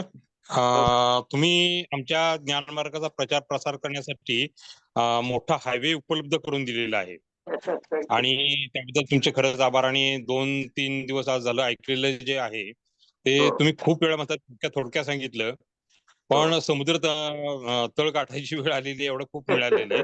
एक 2-3 प्रश्न एकाच विषयाशी संबंधित आहेत. कॉपीराईट हा जन्म एक सिद्ध हक्क म्हणता येईल की 60 वर्षानंतर मिळेल. 60 वर्षानंतर सुद्धा ज्यांनी कॉपीराईट रजिस्ट्रेशन चालू ठेवलेलं आहे, तर ते आपल्याला कशा पद्धतीनं शोधता येईल की हे कॉपीराईट यांचं नवीन तयार झालेलं आहे किंवा त्या पद्धतीनं पुढे चालू आहे? हा एक मुद्दा. दुसरा असा की 60 वर्ष आपण ज्यावेळेला म्हणतो त्यावेळेला शेवटच्या प्रकाशनापासून 60 वर्ष गृहीत धरायची की पहिल्या प्रकाशनापासून 60 वर्ष गृहीत धरायची? 2 मुद्द्याची दोन्ही उत्तरं देतो. एक म्हणजे जे पुस्तक आहे त्याची शेवटची आवृत्ती, तर डेट जी आहे तिथपासून 60 वर्ष. हा झाला पहिला मुद्दा, तिथपासून 60 वर्ष. दुसरं, त्या लेखकाचं निधन जर झालं असेल तर त्या निधनाच्या तारखेपासून 60 वर्ष. हा झाला दुसरा मुद्दा. आणि तिसरा, तुम्ही मगाशी जो म्हटलात, काय पहिला विचारलं तुम्ही? पहिला मुद्दा काय होता तुमचा? प्रश्न असा विचारला होता की कॉपीराईट आहे आणि ते आपल्याला शोधायचे. तर तुम्हाला सांगतो. एक तर त्या कॉपीराईटच्या वेबसाईटवर देखील तुम्हाला सर्च करण्याची पद्धत आहे सोयीची. एक. दुसरं, जे तुम्हाला पुस्तक आहे त्या पुस्तकावर कॉपीराईटच्या संदर्भामध्ये काहीतरी एक मार्क लिहिलेला असतो की कॉपीराईट कोणाकडे आहे. त्या संबंधित व्यक्तीच्या कडे तुम्हाला संपर्क करावा लागेल. प्रत्यक्ष पत्त्यावर पत्र पाठवणं, जाणं, प्रत्यक्ष भेट घेणं, आणि त्यातून तुम्हाला हे करता येईल. आता त्याच्यानंतर असा एक प्रश्न तयार होतो की आपल्याकडून चुकून कॉपीराईट भंग झाला तर किती पेनल्टी, दंड लागू शकतो? आता हा मुद्दा थोडासा खूप पर्सनल आहे. म्हणजे समजा माझं पुस्तक आहे आणि तुम्ही छापलं. आता छापलं आणि मला सांगितलं की नाही माझी चूक झाली आहे, मान्य चूक केली, तर माणूस एका मिनिटात म्हणजे त्याला माफही करून टाकू शकतो. एक. दुसरं, तो म्हणतो ठीक आहे चूक झाली असेल तर मला तरी रॉयल्टी दे 25,000 रुपये, असं मी म्हणू शकतो उदाहरणार्थ. 2. तिसरा मुद्दा, त्याला जास्तच भडकला असेल आणि त्याला जर का तुमच्या विरोधात केसच करायची तर तो करू शकतो. पण स्वतःहून जर का आपण गेलो आणि आपल्याकडनं नकळत झालेलं आहे तर जनरली कोणी फारसं त्याच्यामध्ये अडचण येऊ देत नाही. पण हा खूप खाजगी डिस्कशनचा मुद्दा आहे. हा ठीक आहे, पण होऊ शकतो, दंड होऊ शकतो किंवा नाही, पण या पद्धतीने घेता येईल ते. हा, बरोबर. धन्यवाद सर. हा नमस्कार. नमस्कार, बोला. संजय लाटे. OnePlus किंवा संजय लाटे बोला आपण. सर नमस्कार. नमस्कार. हॅलो. बोला. तर खूप छान माहिती तुम्ही दिली. ऍक्च्युली माझं एक मी शिक्षक आहे आणि माझं इयत्ता 1ली पासून 5वी पर्यंत 2 बुक मी तयार केलेत, इंग्लिश समृद्धी आणि मराठी समृद्धी म्हणून. तर त्यासाठी मला कॉपीराइट पाहिजे होता. तर कॉपीराइट साठी एक वकील मला भेटले नगरला. तर त्यांनी एका बुकचे कॉपीराइटचे माझ्याकडून 10,000 रुपये घेतलेत आणि पण त्यांनी मला डायरी नंबर त्यांनी मला डायरी नंबर दिला फक्त. पण आता त्याला 1-1.5 वर्ष झाले जवळपास. मग ऍक्च्युली मला म्हणजे मला एक कन्फ्युज आहे मी, ऍक्च्युली आपण कुठे फसलो का, नेमकं हे काय आहे बुवा नेमकं कॉपीराइट नेमकं कुठे करतात हे डायरी? नाही तुम्ही फसलेलं नाही. तुम्हाला त्या वेबसाईट वर जाऊन डायरी नंबर जर टाकला तर तुम्हाला स्टेटस बघायला मिळेल तुमच्या सगळ्या विषयांचा. वेबसाईट कोणती सर? पण त्याला 1.5-2 जसं ती माझ्या नोटमध्ये आहे, पण नोटमध्ये आहे कॉपीराईट साठीची आहे copyright.gov.in. copyright.gov.in. तिथं डायरी नंबर टाकून तुम्हाला स्टेटस बघता येईल, नंबर 1. आणि नंबर 2, 1.5-2 वर्ष झाली आहे, तेवढा वेळ लागतो, त्याला खूप वेळ लागतो. त्यामुळे तुम्ही फसलाय असं माझं मत नाहीये. तरी तुम्ही सर्च करून चल. आणि सर दुसरा एक मुद्दा असा आहे माझा की आता हे बुक मला Amazon किंवा फ्लिपकार्टला द्यायचं असेल तर त्याला काय प्रोसेस असेल? काही नाही, Amazonवर तुम्ही डायरेक्ट अकाउंट उघडायचं असेल, तुमचं अकाउंट उघडा Amazonच्या साईटवर जाऊन आणि तुम्ही डायरेक्ट त्यांना सेलिंगची व्यवस्था करा तुमच्या पुस्तकाची, काही प्रॉब्लेम नाही. किंवा तुम्हाला अकाउंट उघडणं आणि सगळं करणं शक्य नसेल तर ज्याचं अकाउंट आहे त्याला सांगा माझं पण पुस्तक विक तुझ्यासोबत, असंही तुम्ही त्याच्याशी करार करू शकता. करार म्हणजे तुमचं काहीतरी एक ठरवून घ्या त्याच्यात, टेक्निकल व्यवसाय म्हणून. ओके. सोपं आहे, तसं अवघड नाही ते. OnePlus कोण आहे? बोला. नमस्ते सर. सर तुम्ही म्हटलं होतं की गव्हर्नमेंट जॉबला असताना आपण दुसरा व्यवसाय करू शकत नाही, पण आपण लेखक म्हणून काम करू शकतो ना? लेखक म्हणून काम करू शकता. आणि जर का गव्हर्नमेंट मध्ये तुम्हाला अडचण आली तर त्यात एकच वाक्य लिहा. गव्हर्नमेंटला एक पत्र जर मागितलं गव्हर्नमेंटने, समजा तुमच्यावर कोणी काय आपण शब्द वापरू, तुम्हाला अडचणीत आणण्याचा प्रयत्न करणारे गव्हर्नमेंटमध्ये खूप असतात. तर असं जर पत्र मागितलं, तुम्ही पत्र देऊन टाका की मी हे माझ्या स्वेच्छेने लिहिलं, मला यातलं कोणतंही उत्पन्न मिळालेलं नाही. पण कित्येक प्राध्यापकांचे आपण असे पुस्तकं वगैरे बघितलेले आहेत स्वतःचे लिहिलेले. हो करतात ना. पण त्याच्या केसमध्ये मी तेच सांगितलं, तक्रार दाखल भारतामध्ये काय आहे, तक्रार झाल्याशिवाय काही गोष्टी होत नाही. अच्छा. सोपं उत्तर दिलं मी तुम्हाला. ओके. Thank you sir. ओके. चला, ह्या पी भावना मॅडम कोण आहेत आपण बोला. मॅडम नाही, कोण असतील मला माहिती नाही. नमस्ते सर. नमस्ते, बोला. पण भेटलोय मी तुमच्याकडनं, मॅगझिन साठी रजिस्ट्रेशन पण केलेलं आहे. अरे बरं, माझ्याच लक्षात नाही. ओके. मला काम पूर्ण झालं ना? हो, काम सुरू आहे प्रोसेस मध्ये, कारण आपण नवीन कायदा यायच्या आधीपासून सुरू केलेलं आहे काम रजिस्ट्रेशन. मला सांगायचं होतं या सगळ्या प्लॅटफॉर्म वरती की मी स्वतः इंटेलेक्च्युअल प्रॉपर्टी राईट्स मध्ये कार्यरत आहे. तर कुणालाही कॉपीराइट, ट्रेडमार्क रिलेटेड काहीही माहिती हवी असेल, कुठलीही मदत हवी असेल, तर मी कधीही सगळ्यांसाठी मदतीला तत्पर आहे. तुम्ही तुमचं नाव आणि नंबर या ठिकाणी चॅट बॉक्सला टाकून द्या लोकांना. आजही टाका, उद्याही टाका. आपल्या ग्रुपवरती सरांना पाठवते, ते ग्रुपवरती पाठवतील. आता तुम्ही यातले तज्ञ आहात, माझ्या सांगण्यामध्ये काही कमी जास्त असेल? नो सर, अजिबात नाही. तुमचा अभ्यास परफेक्ट आहे. फक्त एकच आहे, IPR मध्ये खूप डिटेलिंग आहे, तेवढं मला सांगणं वेळेअभावी शक्य नाही. आणि जे तो विषय महत्वाचे फार मुद्दे वेगळा तेवढे. आहे. प्रत्येकाला जे जे आवश्यक आहे, जसं एखाद्याला एकाच कवितेचं कॉपीराइट हवा असेल, तर Correct. त्यासाठी त्याने काय केलं पाहिजे? पुस्तकाचा हवा असेल तर मला काय माझा केलं पाहिजे? नंबर तुमच्याकडे असेल, येस तुमचं सर मला आहे. देऊन ठेवा, मी तुम्हाला, मलाही एक काम आहे ते तुमच्याकडे देतो मी. आणि आताच एकाने प्रश्न विचारला होता त्या सरांनी, की मला Amazon वरती जर सेल करायचं असेल तर काय करायचंय? तर Amazon वरती तुम्हाला पुस्तक विक्रीसाठी ISBN नंबर तर आवश्यक आहेच. त्यासोबत तुमचं प्रकाशन संस्था असणं सुद्धा फार गरजेचं आहे. तुम्ही स्वतः जसं कुठलेही प्रोडक्ट्स विकतात, तर त्याला एक रजिस्ट्रेशन हवं असतं, की तुमची काहीतरी एक फर्म आहे. तसं Identity पाहिजे. पुस्तक विक्रीसाठी तुम्हाला प्रकाशन संस्था मस्ट आहे. बरोबर. Very good. Thank you. Okay sir. छान वाटलं सगळ्यांना भेटून. हो. पांचजन्य पब्लिशर कोण आहे? हा, बोला. नमस्कार, बोला. सर्वप्रथम आपले खूप खूप धन्यवाद सर. अतिशय उत्तमरित्या आपण साध्या सोप्या सरळ भाषेत सांगतायत आणि हो, हो. विश्व मराठी खूप खूप धन्यवाद. आपण कारण या धन्यवादाचा कार्यक्रम उद्या ठेवू. उद्या आभार प्रदर्शन उद्या ठेवू, कारण उद्या शेवटचा दिवस आहे. आज आपण प्रश्न आता- घेऊ, उद्या हा, जास्त माझा- वेळ आपण बोलू. बोला. माझा प्रश्न असा आहे की जर आपल्याला प्रकाशनाच्या नावाने अकाउंट उघडायचं असेल तर त्याच्यासाठी पॅन नंबर गरजेचा आहे का? प्रकाशनाचं पॅन मी कार्ड मी आहे तुम्हाला का? मगाशी सांगितलं तसं, तुमची प्रोप्रायटरी असेल तर तुमचा स्वतःचाच पॅन नंबर तुम्ही यूज करा. जर तुम्ही बरं. पार्टनरशिप फर्म कंपनी काही केली तर त्याचा तुम्हाला पॅन नंबर वेगळ्या कंपनीचा काढावा लागेल, असं त्याचा थोडक्यात अर्थ आहे. बर. दुसरा एक प्रश्न असा होता की आपण मॅगझिन रजिस्ट्रेशन साठी प्रिंटिंग प्रेसचं नोंदणी करावी लागते.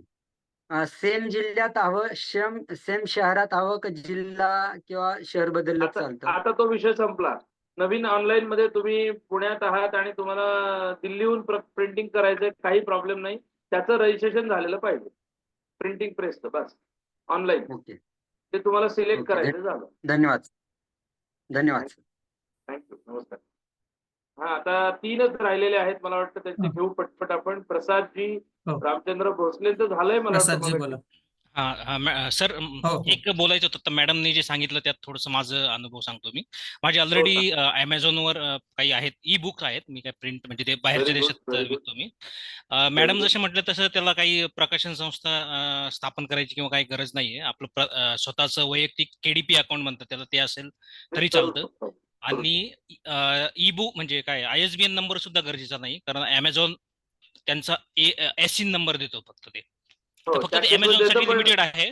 बाकीच्या ठिकाणी तुम्ही पब्लिश नाही करू शकत. फक्त Amazonशी तुम्हाला म्हणजे तिथे विकायचं असेल तर त्यांचा नंबर देतो. त्या केसमध्ये याची काही गरज नाही, म्हणजे ISBN ची गरज नाही. बरोबर. हेच सांगायचं होतं मला. आणि कोणाला गरज आता कोणीतरी बोललो तर काही मदत लागली तर मी करू शकतो. म्हणजे Very good. तुमचं नाव काय आणि कुठल्या गावात आहात तुम्ही? मी प्रसाद कुलकर्णी, पुण्यामध्ये राहतो, PCMC. ओके. Very good. धन्यवाद. आता मला वाटतं झालेत प्रश्न, कोणाचे नाही राहिलेत ना, त्यामुळे मला वाटतं आता 9:30 झाले. डॉक्टर संजय दिवटे, तुमचं अनम्यूट होत नाहीये, त्यामुळे तुम्ही काय बोलाल ते कळत नाही. तुमचं अनम्यूटचं काहीतरी प्रॉब्लेम आहे. आता बोला, आता बोला. बोला. होस्ट कडून मला अनम्यूट केलं जात नव्हतं आतापर्यंत. अरे बापरे. बरं सॉरी. बोला. तसे प्रश्न बरेचसे आहेत. मी चॅट बॉक्स मध्ये टाकलेले होते, परत एकदा येत होत्या. असं काही वेळी निदर्शनास येते त्या संस्थांच्या बाबतीत की प्रकाशन संस्थेचे 2-2 पत्ते, गावाकडचा असतो आणि पुण्यातला, शहरातला किंवा कोल्हापुरातला असतो. तर तसं नक्की रजिस्ट्रेशन करायचं कुठं? म्हणजे नाही, मुळात प्रकाशन संस्था म्हणून तुम्ही ज्या ठिकाणी तुमचं स्वतःचं शॉपॅक लायसन्स काढलंय उदाहरणार्थ, तो पत्ता तुमचा अधिकृत पत्ता मानला जातो. बरं. आता उदाहरणार्थ ग्रामीण भागातलं जर असेल, तुम्ही मगाशी म्हटले की ग्रामीण भागात असेल तर ग्रामपंचायती एनओसी घेऊन तुम्हाला काढता येतं बँक अकाउंट. बरोबर. अच्छा. आणि ते मग पुण्यात सुद्धा ते अलाउड होऊ शकतं? अलाउड होतं, काही प्रॉब्लेम. म्हणजे तुम्ही पुण्यात किंवा एखाद्या ग्रामीण भागात एखादं छापलेलं पुस्तक प्रकाशित केलेलं असेल आणि तुम्हाला भारतात कुठेही जाऊन विकायचं असेल तर काहीही प्रॉब्लेम, कायदेशीर अडचण नाही. बरं. दुसरा प्रश्न त्याला अनुसरूनच आहे. शॉपॅक लायसन किंवा एनओसी झाल्यानंतर किंवा समजा पुण्याच्या ठिकाणी शॉपॅक लायसन वगैरे काढायचं असेल तर लायसन्सच्या व्हेरिफिकेशनसाठी काय टीम वगैरे नगरपालिकेची येऊ शकते का? येते का? नाही नाही नाही ते आता ऑनलाईन झालंय पूर्णपणे नाही. ऑनलाईन आहे सॉफ्टवेअर क्लास. त्याला काही आता कोणी येत नाही. ते आता कायमस्वरूपी मिळतं. त्याची एक विशिष्ट फी भरावी लागते ऑनलाईन सिस्टीम मध्ये. काही त्याच्यामध्ये फार प्रॉब्लेम येत नाही. अच्छा. त्याच्यानंतर दुसरे काय आहे, ह्याच्यासाठी म्हणजे प्रकाशन संस्थेसाठी स्वतंत्र बँक अकाउंट काढणं गरजेचं आहे का? आणि जर असेल तर ते सेव्हिंगचं असलं पाहिजे की सीसीचं नाही नाही असलं नाही पाहिजे? नाही नाही करंट अकाउंट, करंट चालू खातं. नेहमी व्यवसायाचं खातं असतं ते CC. करंट अकाउंट असतं, ते सेव्हिंग नसतं. करंट सीसी नाही, करंट सीसी म्हणजे कॅश म्हणजे क्रेडिट, म्हणजे तुमचं लोन अकाउंट येते कॅश क्रेडिट. पण कॅश क्रेडिट किंवा करंट अकाउंट करंट म्हणजे काय? काढावं लागतं. हो. कंपल्सरी करंट अकाउंट काढावंच लागतं त्याच्यासाठी. आता कंपल्सरी आणि असा आणखी शब्द एक प्रश्न त्याला खरं होता सर. अपेक्षित नाहीये. प्रकाशन संस्थेच्या नावाने हा. कोणी चेक दिला तर तुमची अडचण होईल म्हणून करंट अकाउंट उघडायचं. नाही, कधी कधी काय होतं, प्रोप्रायटरच्या नावे पण चेक काढला जातो. मग नाही तसं चालतं ना. चालतं नाही का नाही असं मला विचारायचं. व्यक्तिगत नावाने दिलं तुम्ही सेव्हिंगला भरा. पण तुमच्या प्रकाशन संस्थेच्या नावाने चेक कोणी काढला तर तुमची अडचण होईल म्हणून काढून ठेवलेलं बरं. बरोबर. अच्छा. आणि ह्याच्यामध्ये ज्यावेळी आपण ISBN रजिस्ट्रेशन करायचा प्रयत्न करत होतो प्रकाशन संस्थेचा, तर ISBN घेण्यासाठी प्रकाशन संस्थेचा ईमेल ऍड्रेस त्या ठिकाणी टाकणं गरजेचं आहे हो, का? हो. की स्वतःचा? नाही स्वतःचाही चालतो, कुठलाही चालतो. एक कुठला तरी नक्की करावा लागतो ईमेल बस. अच्छा. आणि आणखीन काही एक त्याला प्रश्न रिसर्च जर्नलच्या संदर्भातला आहे. प्रकाशन संस्थेच्या माध्यमातून जर समजा आपल्याला रिसर्च जर्नल सुरू करायचं असेल तर त्याच्यासाठी काय स्वतंत्र प्रोसेस असते का? नाही काही नाही. तुम्हाला रिसर्च जर्नल म्हणून तुम्ही डायरेक्ट ज्या कॉलेजसाठी PhD साठी किंवा ज्या थिसिस पेपरसाठी करणार असाल तर त्यांच्यासाठी करा आणि त्याची ISSN कडे नोंदणी करा डायरेक्ट. नाही नाही, आपल्या प्रकाशन संस्थेच्या माध्यमातूनच जर आपल्याला रिसर्च जर्नल काढायचं असेल तर काढा की मग अडचण काय? स्वतंत्र काढा ना, काढा ना. फक्त त्या ISSN नंबर घेतला की बस संपलं. झालं का? अच्छा. आणि अडचण एक काही नाही. आता तुला एक प्रश्न आहे. एका फक्त पुस्तकासाठी तुम्हाला आपण एक सांगतो, ISSN नंबर जरी तुम्हाला रजिस्ट्रेशन करायला मिळू पण शकतो, पण कधी कधी ते ISSN तुम्हाला रिजेक्ट पण करू शकतात. कारण तुमचा हेतू काय आहे? तुम्ही कॉलेज आणि युनिव्हर्सिटी सोडून प्रकाशन संस्थेचे आहात, तर तुम्हाला त्या लेखकांनी जे रिसर्च पेपर दिलेत ते अधिकृत आहेत नाही आहेत याची खात्री करूनच तुम्हाला ते ISSN नंबर मिळतो. कधी कधी ISSN नंबर अशा केसमध्ये रिजेक्ट होऊ शकतो. अच्छा. आणि दुसरं एक, मगाशी तुम्ही सांगितलं की तुम्हाला 10च्या स्लॉटनी ISBN नंबर अलॉट होतात प्रकाशन संस्थेला. तर आता त्यातलं 10 प्रत्येक ISBN साठी आपल्याला पुस्तकाचं जे टायटल हे पेज आहे credit page, title credit page, ते प्रत्येक वेळी आपल्याला अपलोड केल्यानंतरच त्या 10 मधला एक नंबर आपल्याला मिळणार. बरोबर. आणि समजा त्यातला एका पुस्तकासाठी घेतलेला नंबर आपण दुसऱ्याला वापरू शकतो काय? नाही नाही नाही तसं चालेल, चुकीचं होईल ना. तुमचं पुस्तकाचं नाव वेगळं, नंबर वेगळा, म्हणजे तुमचं काहीतरी गोंधळ आहे असं लक्षात येईल बाहेरच्या. अच्छा. कारण तोच पुस्तक परत आपल्याला क्रेडिट पेज पुस्तक प्रिंट झाल्यानंतर पुढे अपलोड करायला लागतंय ना ISBN. बरोबर. Okay sir. आणि शेवटी प्रकाशन संस्थेचं ऑडिट करावं लागतं का? जसं इन्कम टॅक्स काय आहे, व्यवसाय आहे ना, बिझनेस आहे, त्याचा इन्कम टॅक्स रिटर्न आहे, म्हणजे तुम्हाला त्याचं ऑडिट CA चार्टर्ड अकाउंटंट कडे जाऊन करणं आवश्यक आहे. जसं आपण व्यक्तिगत रिटर्न भरतो तसंच आपल्या कंपनीचं रिटर्न किंवा असं. Okay sir. Okay. Thank you. Thank you sir. नमस्कार. मला वाटतं सगळ्यांचं झालेलं आहे. सगळ्यांच्या प्रश्नांना उत्तर दिली आहेत. 9 वाजून जवळपास 37 मिनिटं झाली आहेत. बराच वेळ आपण बोलतोय. उद्या या कार्यशाळेचा शेवटचा दिवस आहे. उद्या अधिक बोलू, अधिक प्रश्न पण घेऊ, काही हरकत नाही. चला, नमस्कार, धन्यवाद, शुभरात्री. धन्यवाद.